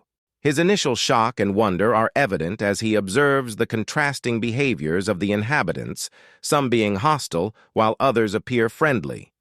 This new perspective is a significant discovery, contrasting sharply with his previous isolation. The Demon King is depicted learning and adapting to new cultural practices, showcasing his fascination with a dwarf blacksmith's craftsmanship and learning to write under the guidance of another character. He encounters and bonds with an eccentric elf, leading to them traveling together, indicating the beginning of diverse friendships and a deeper integration into this new world. Sitting by a campfire alone, the protagonist reflects on his journey, suggesting a moment of introspection or remembrance that seems to influence his outlook or decisions. The Demon King reflects on his past, realizing the uncivilized nature of his tribe. His people fought over a small piece of land as if it was a sacred sanctuary, unable to build a proper civilization. The Demon King, now looking back, is filled with disdain for how uncivilized his tribe was, fighting over such trivial matters. He expresses frustration over their inability to grow beyond their primitive ways. The Demon King reflects on the state of his people, thinking that the demon race will continue to kill each other like savages, as long as they remain isolated from the other side of the mountains. Determined, the Demon King proclaims, "We must break free from being barbarians," as he resolves to lead his people toward a new path. He sets his eyes on the light of civilization, and the rich land on the other side, declaring that it shall become ours, marking his ambition to conquer and claim these lands for the demon race. The Demon King reflects on how the task of uniting the demon race is not something that can be done by a single demon. He acknowledges that the demon race must unite as one, but they won't follow logic or reason. This leads him to believe that overwhelming strength is necessary to achieve this unity. A visual of the Demon King standing atop a peak, emphasizing his realization about the power required to lead his people. We see a desolate landscape as the Demon King continues his journey to seek the power needed to unite his race. A turning point. is hinted at, marking the next step in his quest. The Demon King encounters the Dark Portal, an ominous gateway adorned with mystical demonic statues. This portal leads to the Devil World, the realm where devils reside. The text emphasizes that the Demon King, has now discovered this critical connection to the Devil realm, which likely holds the key to unlocking more power or knowledge. The Demon King receives a chaotic and violent welcome upon entering the Devil realm. A massive, monstrous mouth screams as the Demon King faces a fierce opponent. The battle is intense and unrelenting. Blood is spilled repeatedly as the Demon King engages in a brutal fight surrounded by powerful devils. The caption indicates that this battle would summon a mighty devil. Amid the chaos, sinister mouths repeat the phrase, "How delightful." The text reveals that this powerful entity, summoned by the battle, is enjoying the fight. The scene ends with the Demon King standing firm, ready for the next challenge. A terrifying entity, identified as the Devil God, Cannibal, appears, covered in grotesque mouths and eyes all over its body. The devil addresses the Demon King, offering a deal. "I shall bestow upon you a spell to devour your opponent's souls and turn it into your power." The Devil God adds that in return, the Demon King must entertain him with his way of life. The offer is a sinister one, promising immense power at a dark cost. The Demon King's eye reflects his determination as the Devil God beckons him to come and accept the deal. The scene is tense, filled with the weight of the choice before the Demon King. The Demon King seals a contract with the Devil God, their hands clasped tightly in agreement. The large, bold text, "Seal the contract," marks the momentous deal being forged between the two. The narration explains that after emerging from the Dark Portal, the Demon King returned to his homeland, devouring everything in his way, indicating the overwhelming power he gained from the pact. This scene reveals the Demon King's destructive campaign. He burned down the elves' forest, reigned over goblins and ogres, and annexed the Beastman Kingdom. The narration shows his overwhelming power as he brought down dragons, destroyed the human kingdom, and offered part of the strength he obtained to the Devil God Cannibal through the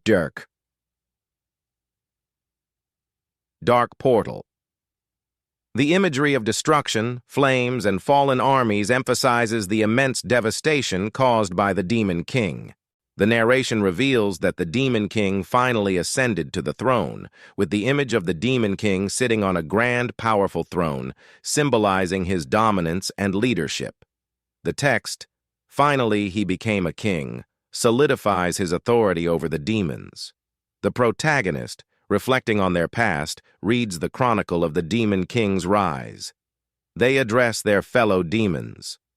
"O demons, my brethren," as they express a call to unite the demon race.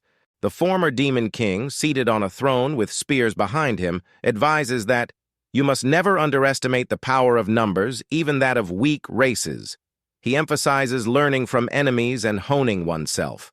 The former Demon King continues to guide the protagonist, telling them not to misjudge where to direct their fighting spirit. The protagonist, looking determined, says, "O Demon Kings, unite your people," urging for the unity of the demon race. The protagonist continues, stating, "Without a cause, the demon race cannot be united," emphasizing the importance of a unifying purpose. The protagonist declares, "Therefore you must invade and dominate." The former Demon King states, "Fight for the blood of the enemy and forget the conflicts between fellow brethren," explaining that without this, the demon race will lose civilization again. The protagonist reads a page from the chronicle which emphasizes, "Do not let them return to being barbarians." The protagonist closes the book with a firm gesture, thinking deeply, and says, "I see." The former Demon King is shown on his throne, appearing as a projection or a memory as the protagonist reflects on his words. The protagonist continues reflecting, realizing that, in short, if they don't keep making enemies, The protagonist comes to a conclusion, stating they will kill their own brethren if they don't have external enemies to fight, hinting at a need for constant conflict to maintain unity. Gilbagius's intense expression highlights his anger and frustration as he shouts that the demon's actions are the most befitting ending for them. His rage is evident as he struggles to contain his emotions. A flashback appears, showing the destruction of the protagonist's homeland. The dialogue reflects his anguish. "You destroyed my homeland and killed everyone. Just for that reason?" This realization heightens his fury, and the final outburst, "Don't mess with me!" Sophia asks, "How was it?" referring to the book they've been reading. Sophia enthusiastically calling it a literal masterpiece, and explaining that it helps one understand the thoughts of the first Demon King. Gilbagius continues their excitement, expressing how deeply the book impacted them, saying, "It shook my soul." Gilbagius, reflecting on the book, agrees and adds with a smile, "Yeah, it was very informative."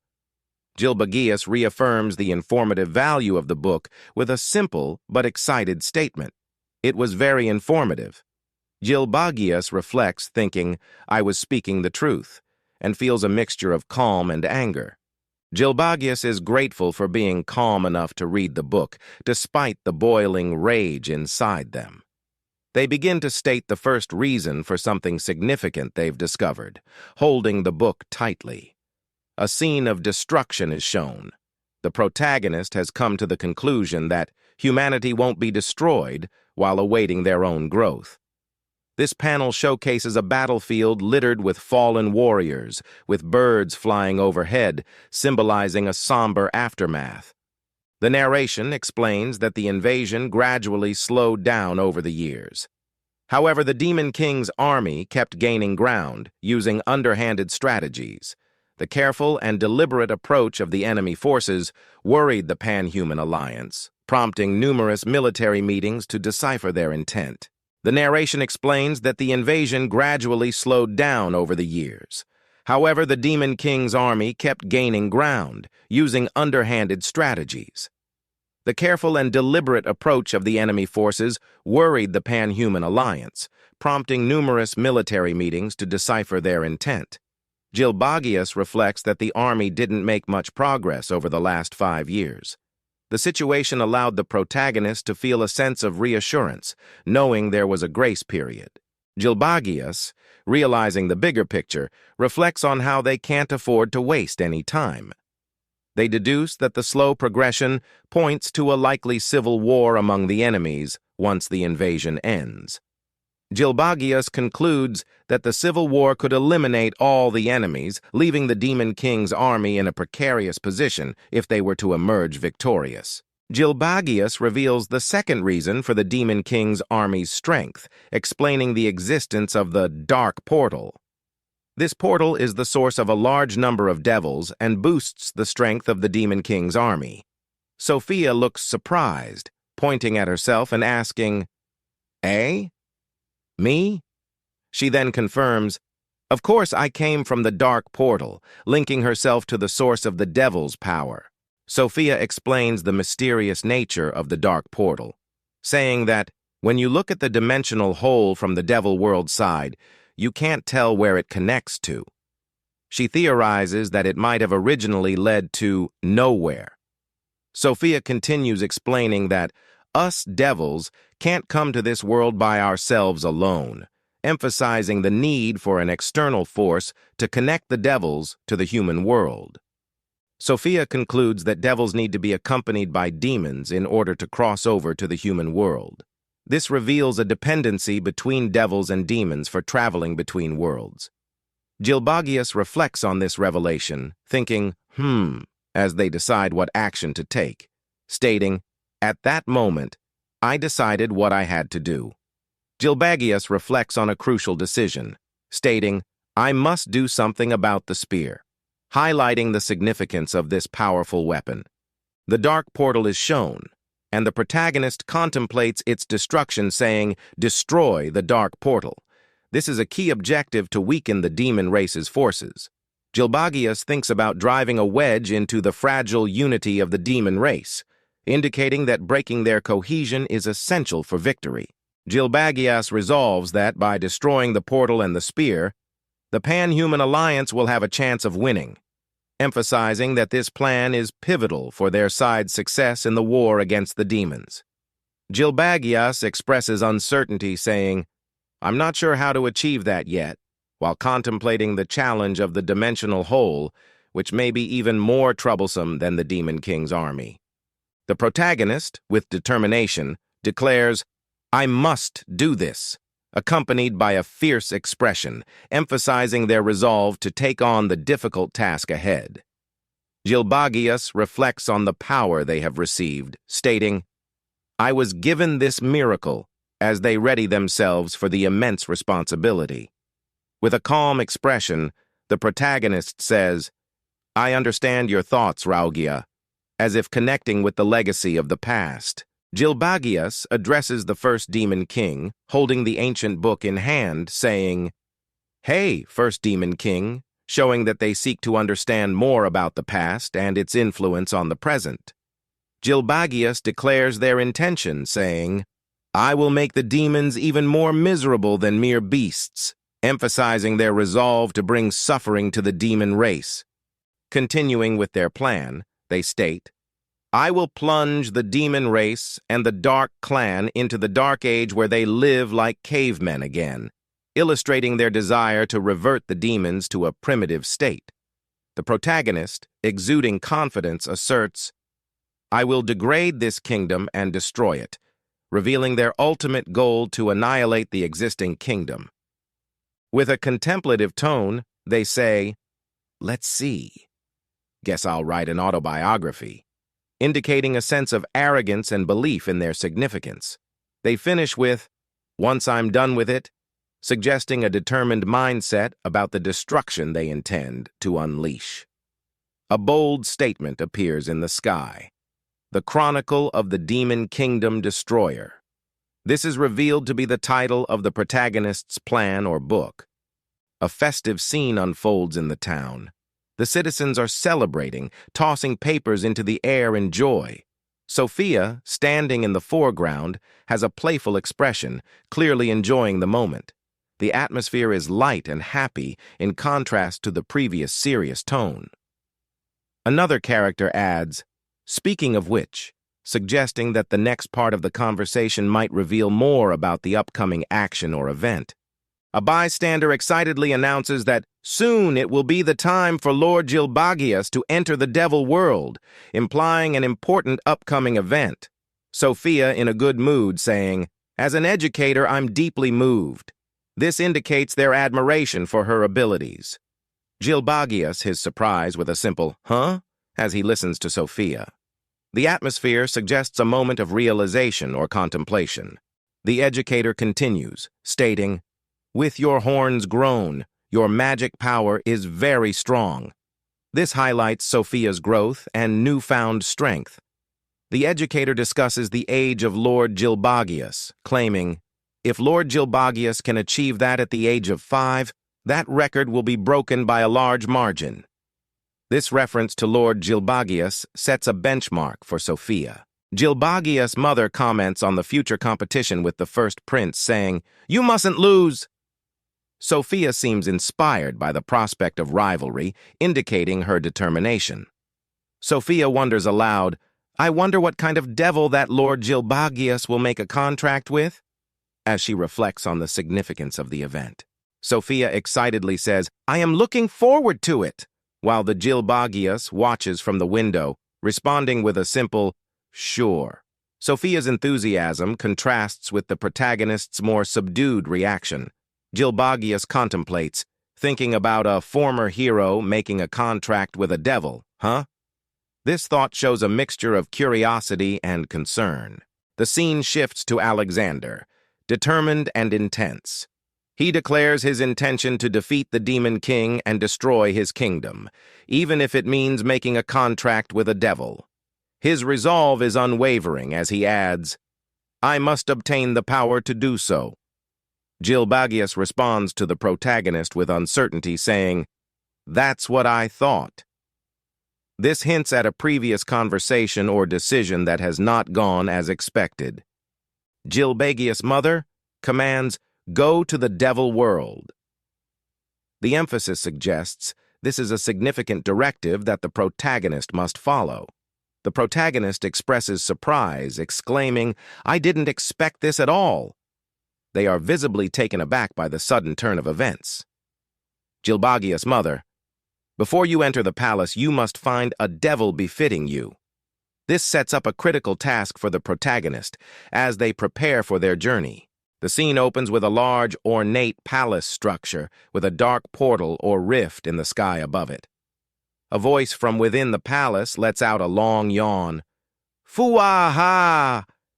Inside the palace, the speaker is heard saying, "I'm so free, but I'm so bored," followed by, "Ah, I'm so free." As we see empty hallways and grand yet eerily quiet corridors, the character finally appears, their face partly shown in close-up. They seem detached and indifferent, adding a small "ah" as they stare into the emptiness of the palace interior. The scene shows a female character lying in a vulnerable position, surrounded by large, sharp crystals. She appears to be trapped or embedded within the crystal formation. Her expression is one of helplessness, and she seems to be unconscious or in distress. The dialogue bubble near her says, "At this rate, suggesting that she feels time is running out or that her situation is dire. The page concludes with the statement, "To be continued in Volume 2, indicating that this is the final page of the current volume, and the story will continue in the next one. The narration explains that in this world, demons known as the Dark Clan are led by the Demon King. The demons are shown in an intimidating and chaotic scene, suggesting their ferocity and power. It further elaborates that the Dark Clan demons repeatedly wage wars of invasion, causing terror and destruction. A huge anti-demon army was formed, transcending races and nations. This army was designed to combat the Demon King's forces. The character introduces himself as Alexander, who was born as a normal villager. He explains that he swore revenge after the Demon King's army burned down his village and killed everyone precious to him. Alexander mentions that as the hero of the Pan-Human Alliance, he challenged the Demon King, but, tragically, he died a horrible death. The character reflects on their situation, saying that they should have lost their soul, but somehow gained a new body and returned to the world. The character continues reflecting, feeling a sense of disbelief that they've come back after losing their soul. The narration reveals that their second life began as the son of the Demon King, specifically the seventh prince, Gilbagius. This new identity is emphasized as crucial to the plot. He questions his future, pondering whether he should invade humanity as the prince of the demon race, but ultimately decides, "No, I won't." Gilbagius declares that he will plunge the Dark Clan into darkness and destroy the kingdom. The scene shows the Demon King's castle's balcony, set high in the mountains with a vast landscape stretching below. The architecture emphasizes its grandeur and isolation, signifying the importance of the location. A character is stretching, preparing for something. They make a calm remark, "The weather is good, and we are early." This suggests that they are waiting for an event, with no sense of urgency, enjoying the moment of peace. The continuation of the character's stretch, indicating that they are limbering up and getting ready for what comes next.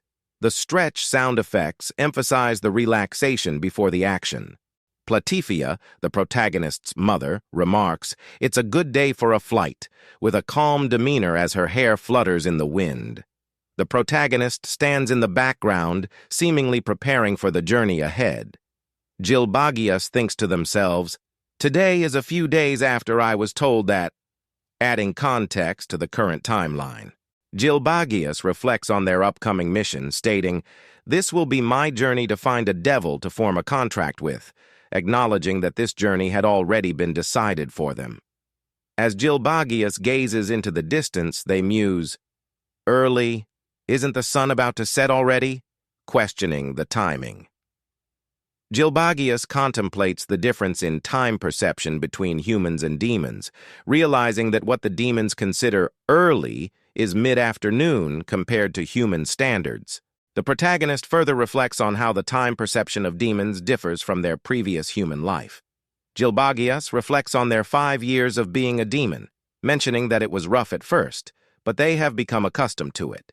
A flashback shows the protagonist being greeted in the morning with a wake-up dinner, which they still don't quite understand. They humorously question, "No, it's night?"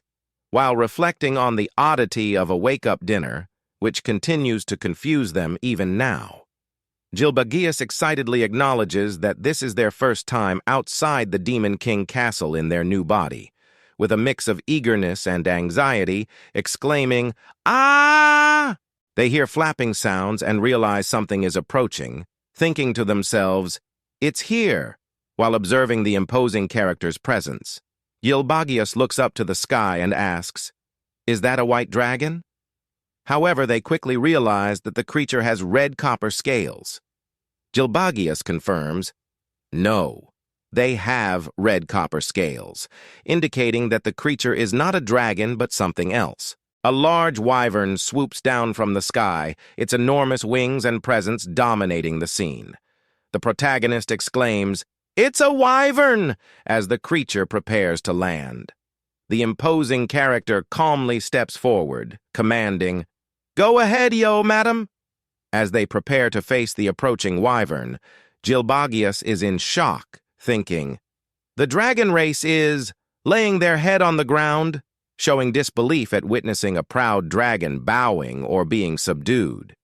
The protagonist's mother walks towards the wyvern and states, "You will learn how pleasant a flight is." She then asks, "This is your first time riding a wyvern, right?"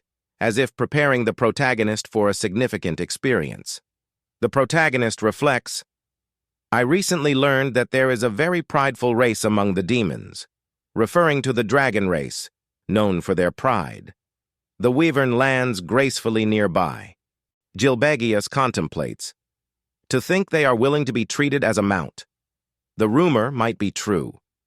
They are starting to accept that even the proud dragon race has its limits or vulnerabilities. It is revealed that, under the Demon King castle, there's a dragon egg hatchery, hinting at a secret and critical aspect of the Demon King's power, which involves controlling the dragon's future generations. A flashback shows that after being defeated by the first Demon King, the dragon race pleaded for mercy and swore loyalty to the demon race. However, this wasn't enough for the demons. The demons took control of the dragon hatcheries, showing how they further exerted their dominance over the once proud dragon race. A symbolic image of a dragon egg inside a cage, representing how the dragon eggs are being held hostage by the demon race. The caption concludes with, "In short, those are hostages," emphasizing that the dragon race's loyalty is enforced through their eggs being held in captivity. The story starts with the explanation of how this vast mountain range once belonged to the dragon race. After being defeated by the demons, the dragons were forced to surrender their habitat, and their eggs became hostages, giving the demons control. Gilbagius observes the situation, realizing that the dragons aren't loyal to the demons out of respect, but because they are forced into submission. It seems like they can't resist. Gilbagius notices the dragon's subtle behavior and wonders if it's showing signs of discontent. Gilbagius contemplates a plan, thinking about the possibility of having something equivalent to the dragon's hostages. They consider how they might be able to use the dragon's situation to their advantage in the future, given that the ability to rule the skies was originally the dragon race's privilege. Gilbagius notes the difficulty of going out while the sun is still out, seemingly reflecting on the current situation. The character observes the wyvern, thinking, "I should take note of this." The character Platifia makes a comment about the sun, suggesting it must be inconvenient to be outside during daylight. A new character, Lazuriel, enters the scene, and Platifia, surprised, addresses her. Platifia wonders if Lazuriel has come to send her off. Lazuriel responds firmly, stating, I'm not here for you, making it clear that she has another purpose in mind.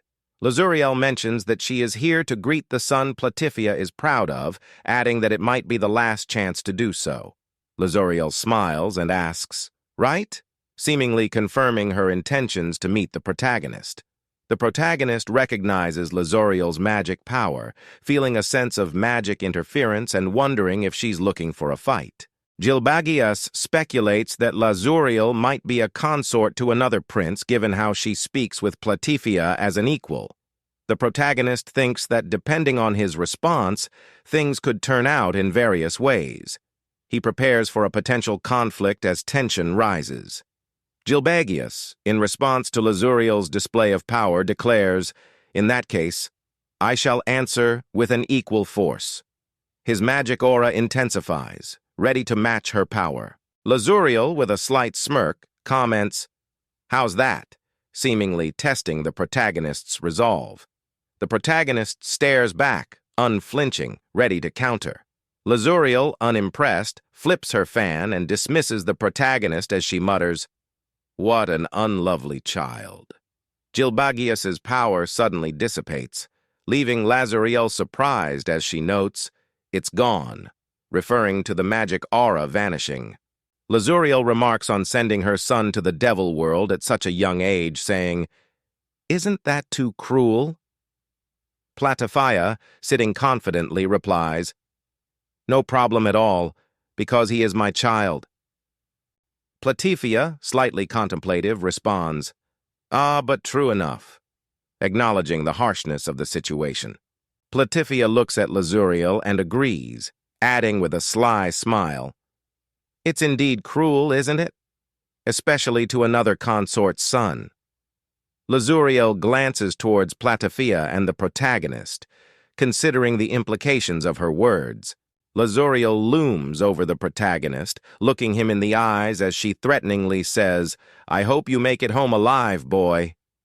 The intense gaze and menacing words create an atmosphere of tension.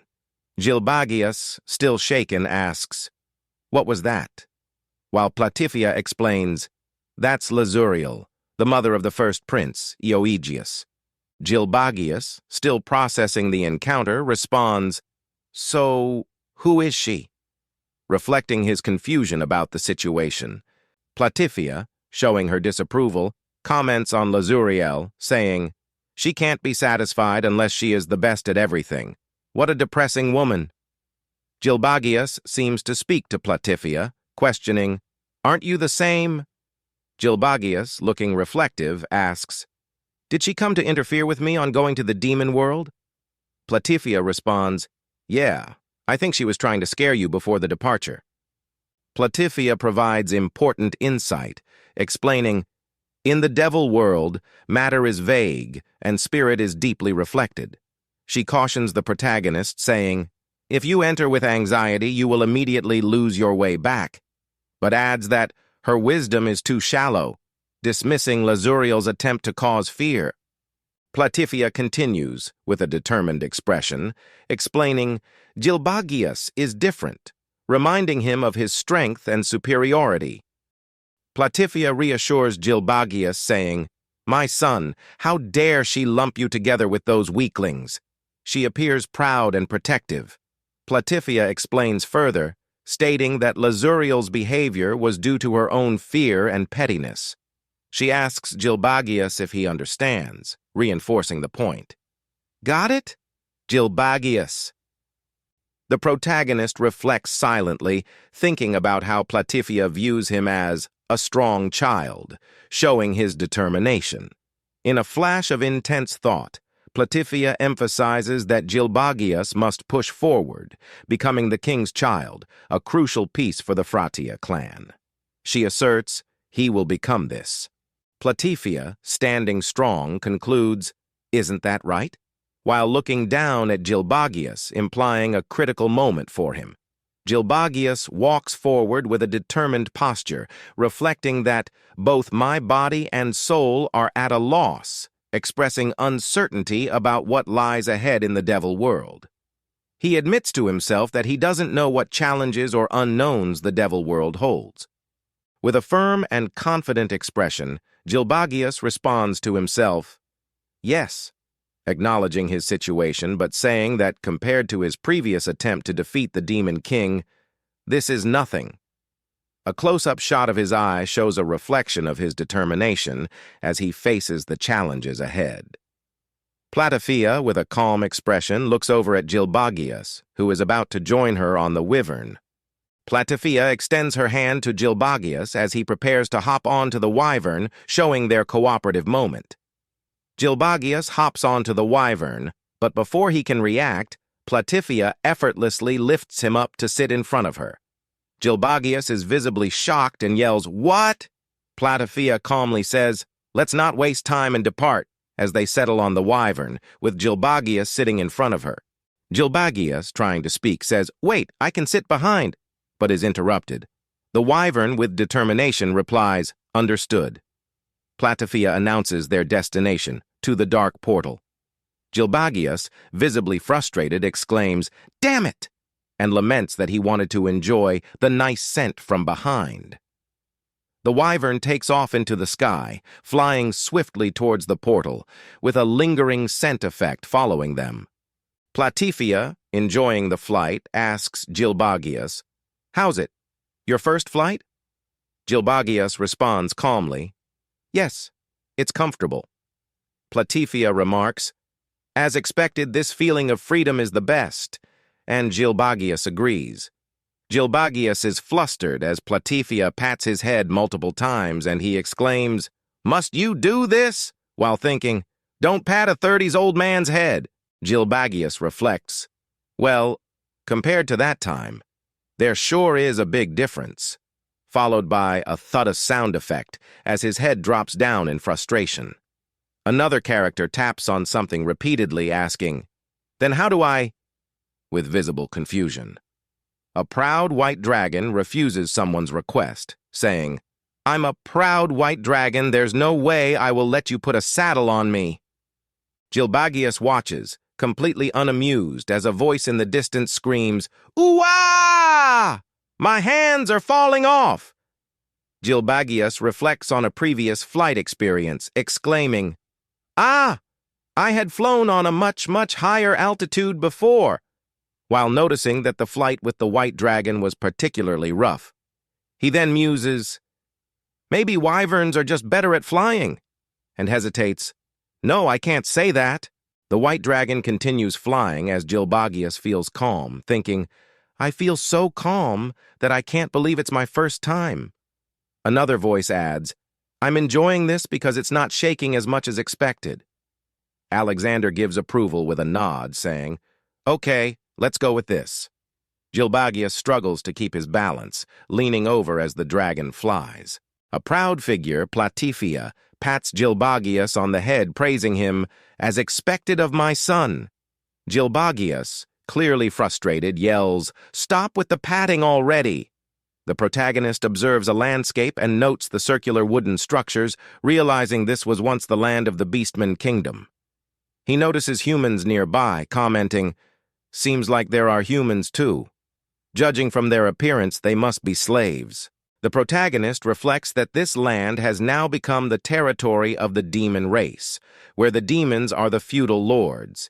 He observes there aren't as many demons as other races around this area. Gilbagius observes the land and remarks, "I see. So that's how they manage the territory they gained from wars." Gilbagius quietly takes this in as they continue flying. Gilbagius and Platafia have arrived at the city gates. Gilbagius looks surprised as they are about to enter the city.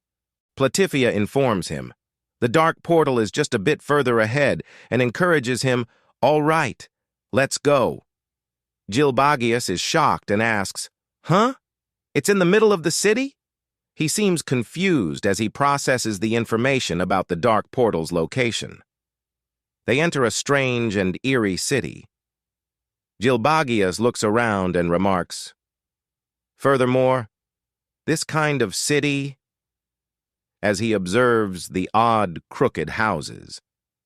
The scene shows a bustling city with various demons interacting, emphasizing its vibrant atmosphere. Platafia explains, This place is called Cosmo Lodge.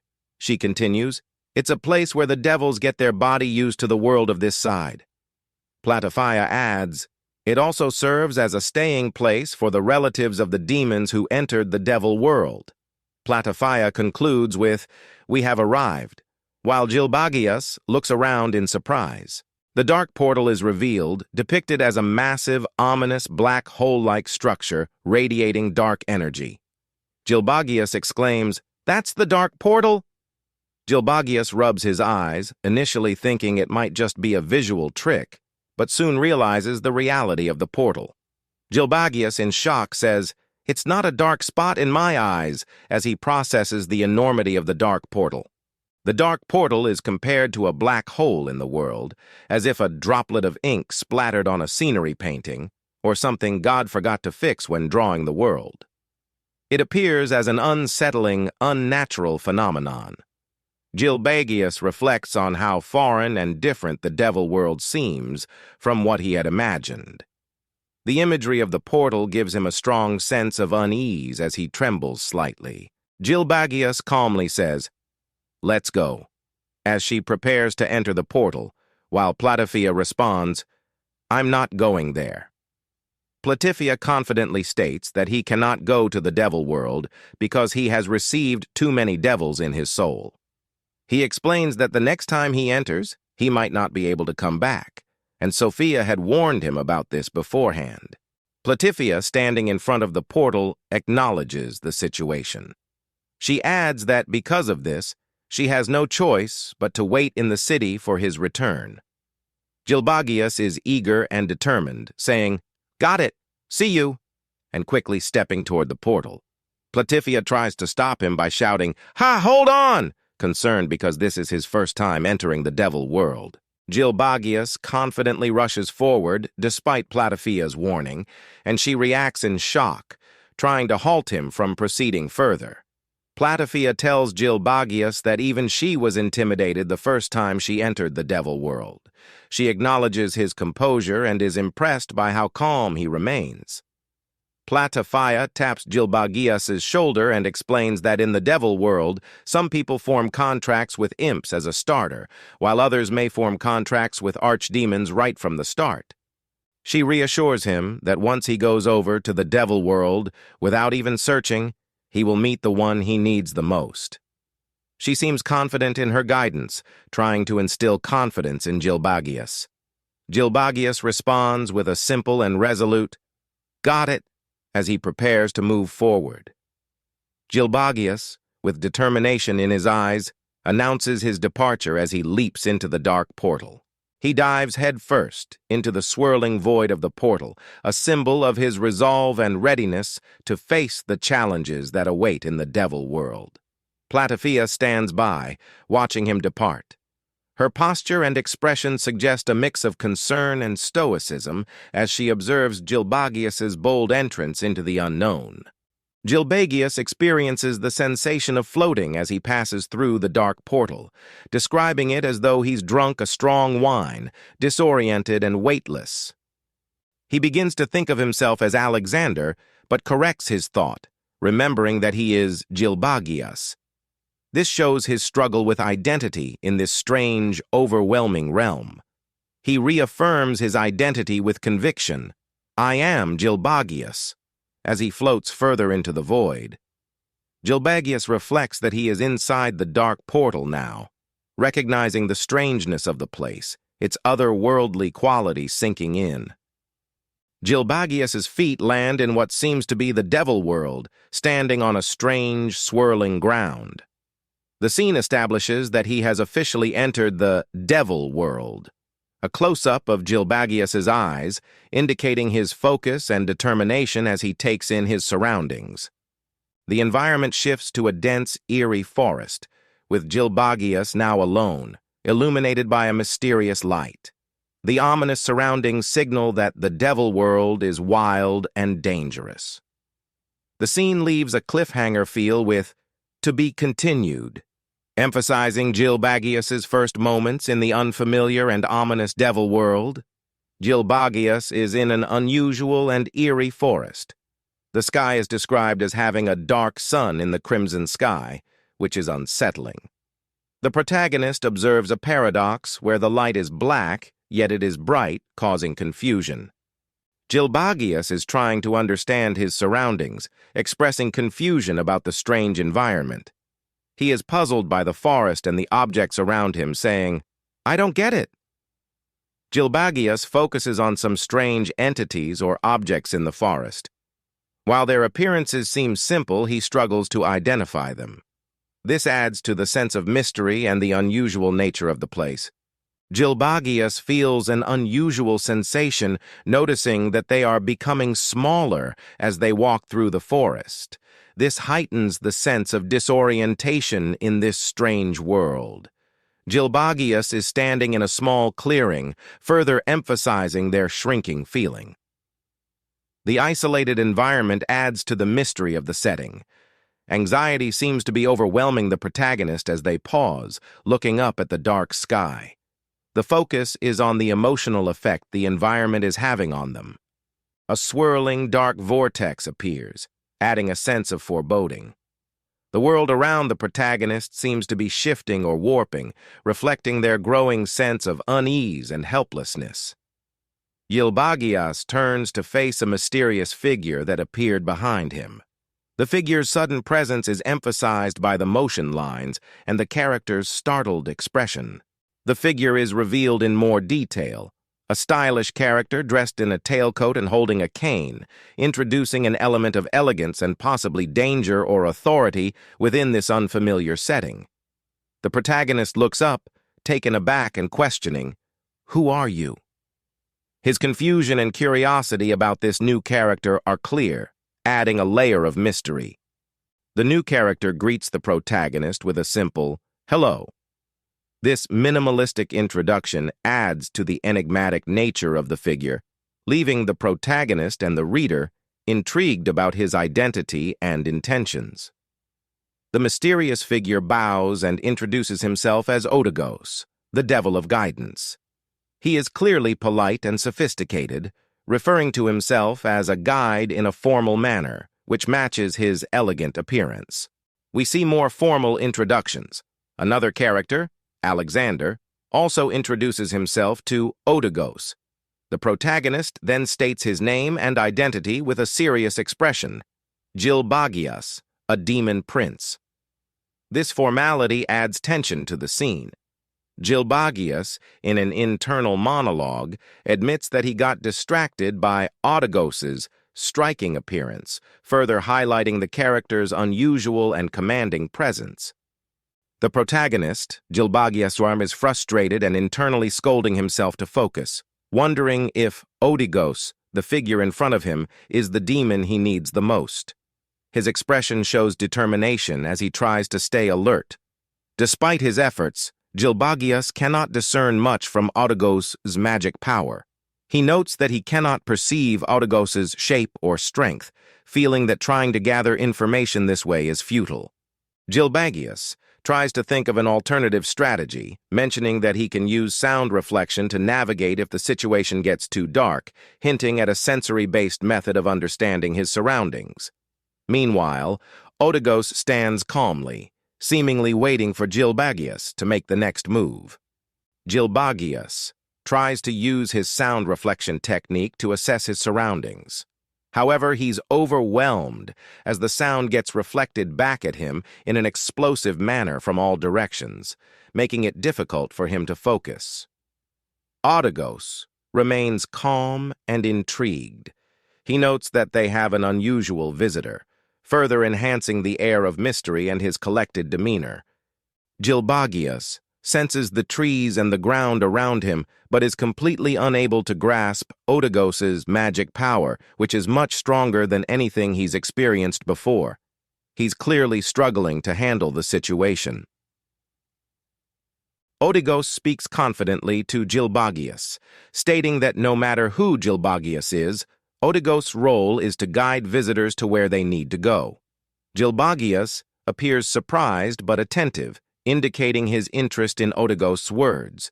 Otigos extends his hand toward Gilbagius, offering to point the way for him. This gesture signifies his role as a guide, further reinforcing his mysterious nature. Otigos dramatically declares, "The path shall be revealed." A sharp symbol or light appears in front of him, suggesting that he's about to unveil something significant, perhaps the next step in Gilbagius's journey. Otigos seems to have knocked down an identical figure of himself with a cane. The second figure has collapsed with a thud, while Otigos remains standing, dusting off his hat and showing no concern for the fallen one.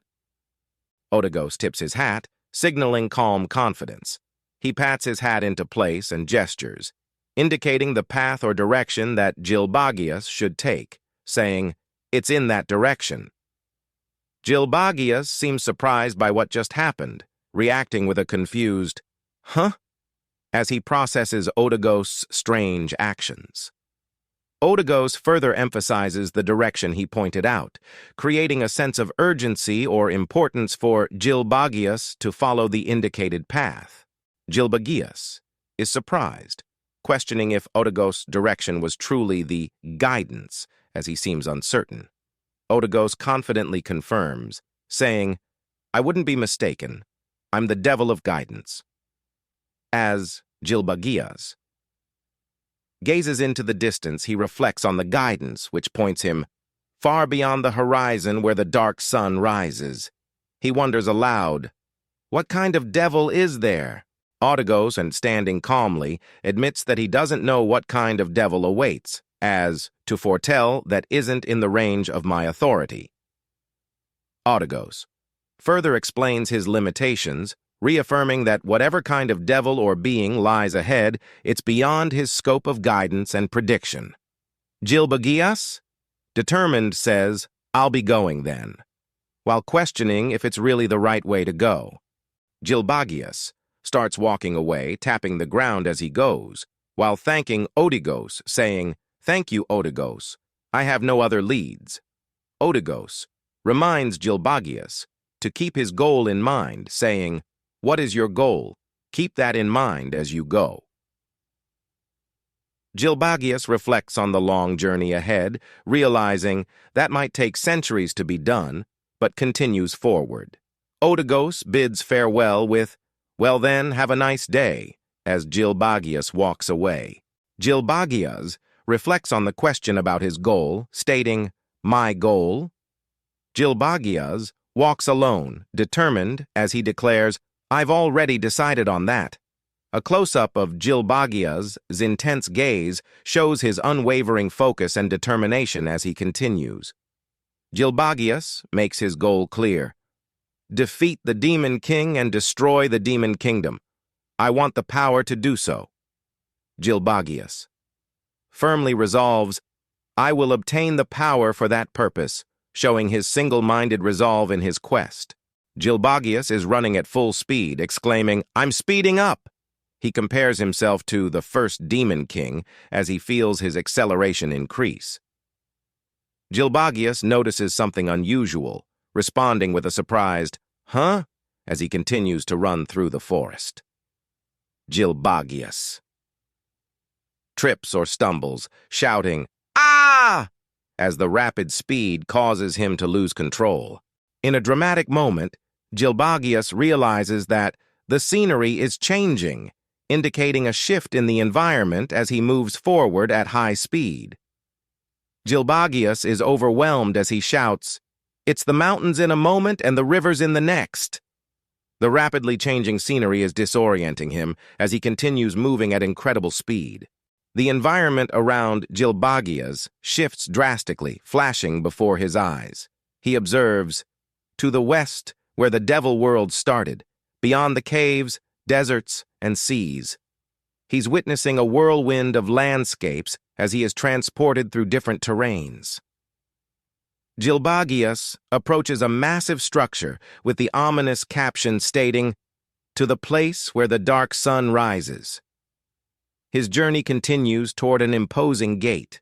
The enormous gates of the structure are slowly opening, radiating a sense of importance and grandeur as Gilbagius halts in front of it. The view shifts to show Gilbagius standing before the entrance. He thinks to himself, "They want me to come inside, huh?"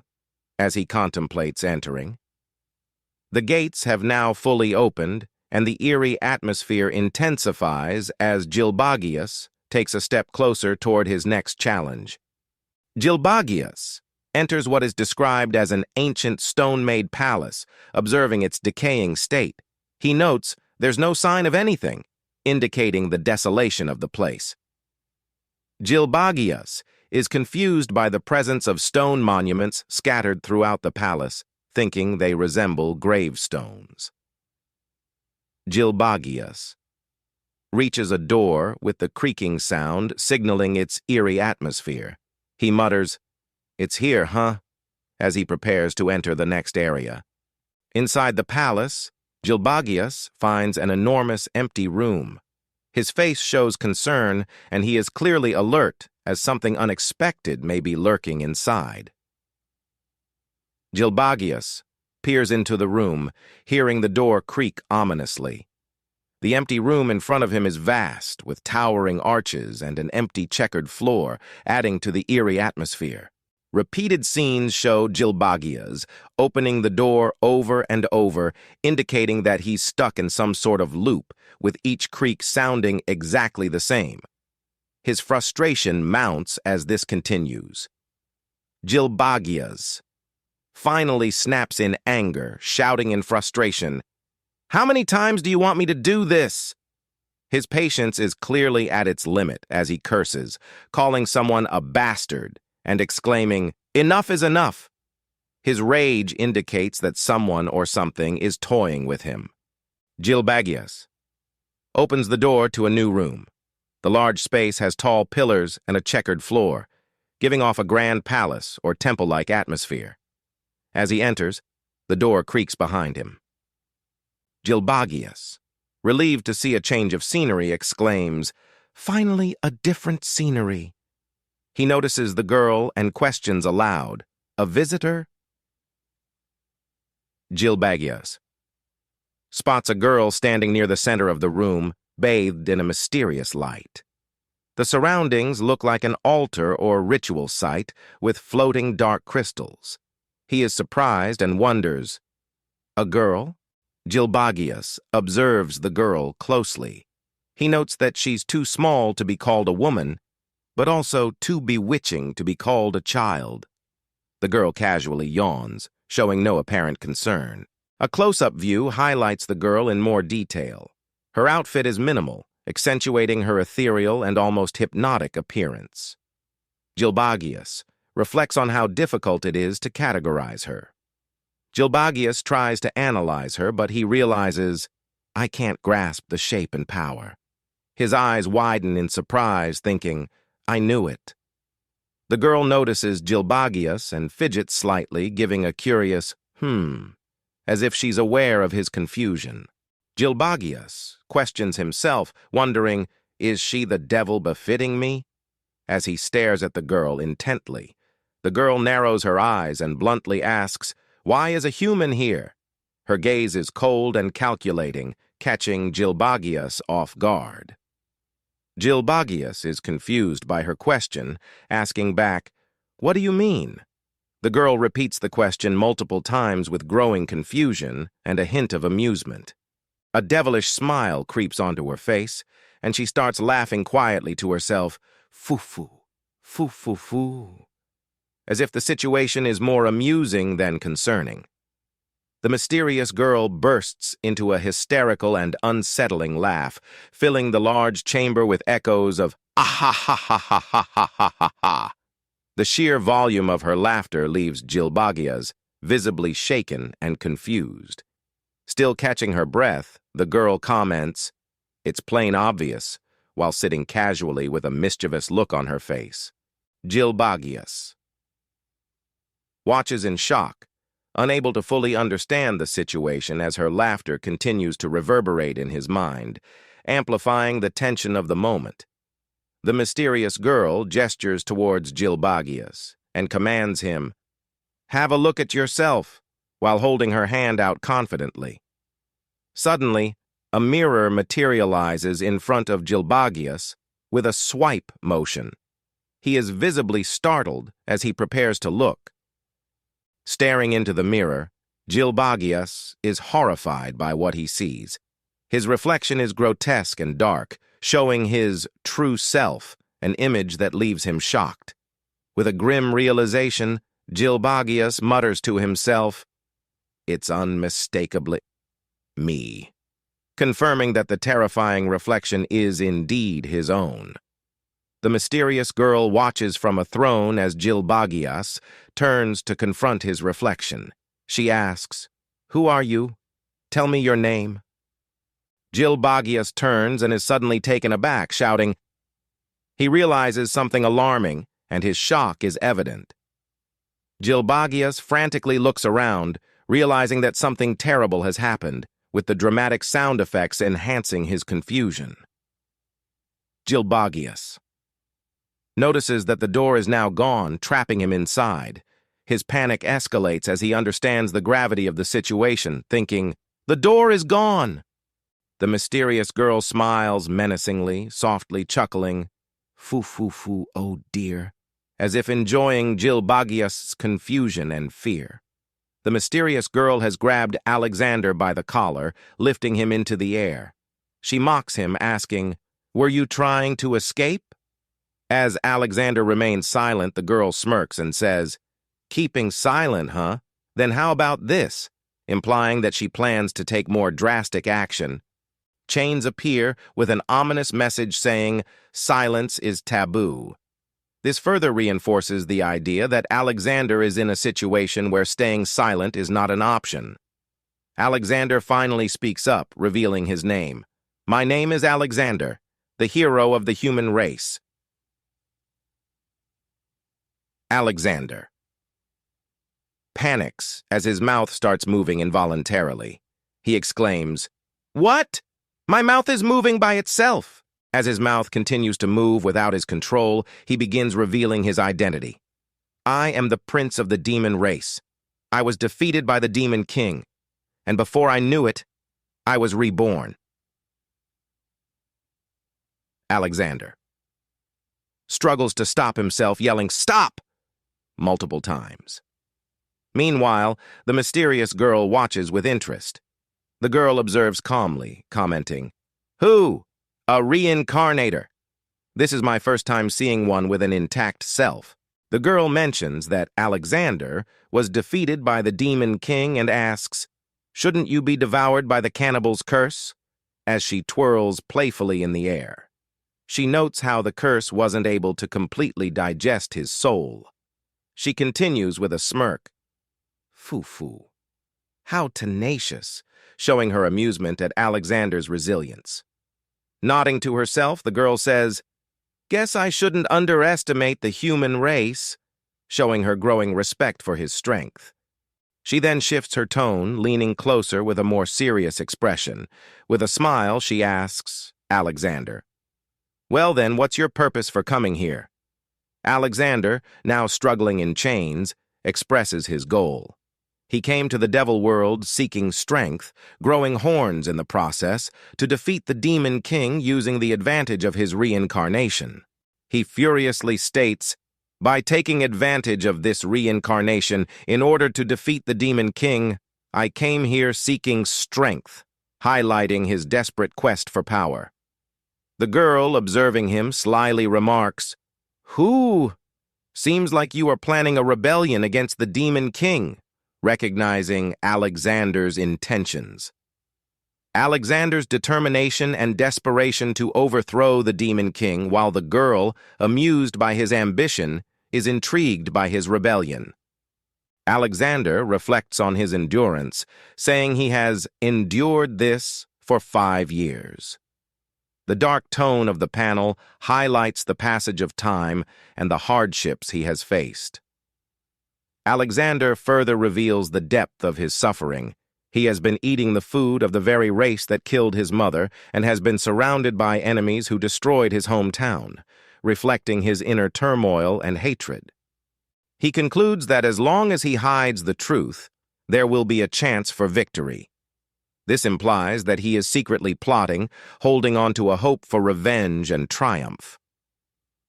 A close-up of Alexander's determined face reflects his resolve, thinking, "I managed to do it so far," showing his determination to keep pushing toward his goal despite all the pain and obstacles. Gilbagius is in a moment of realization, thinking that to be exposed by an unknown devil at this place isn't a good way to end. His worried expression reflects his uncertainty. He asks, "Who are you?" as he looks at the mysterious figure before him. The unknown figure, who is revealed to be Antendixis, stands confidently. The devil's face is shadowed, maintaining an air of mystery. Antendixis walks away while introducing herself, leaving Gilbagius to ponder this new development. Antendixis is sitting confidently on a throne made of dark, jagged crystals, smiling. She is calm and composed as she reveals her true identity as the devil god of taboo. Gilbagius is shocked, his eyes wide open in disbelief as he processes the revelation. This moment of realization adds a sense of gravity to the situation. This page closes the chapter on a major cliffhanger, with Antendixis revealing her powerful status as the devil god of taboo. This is a pivotal moment in the story, as it sets the stage for future conflicts and raises questions about Gilbagius' next steps. Make sure to subscribe and hit that notification bell so you never miss out on our next exciting recap. So stay tuned!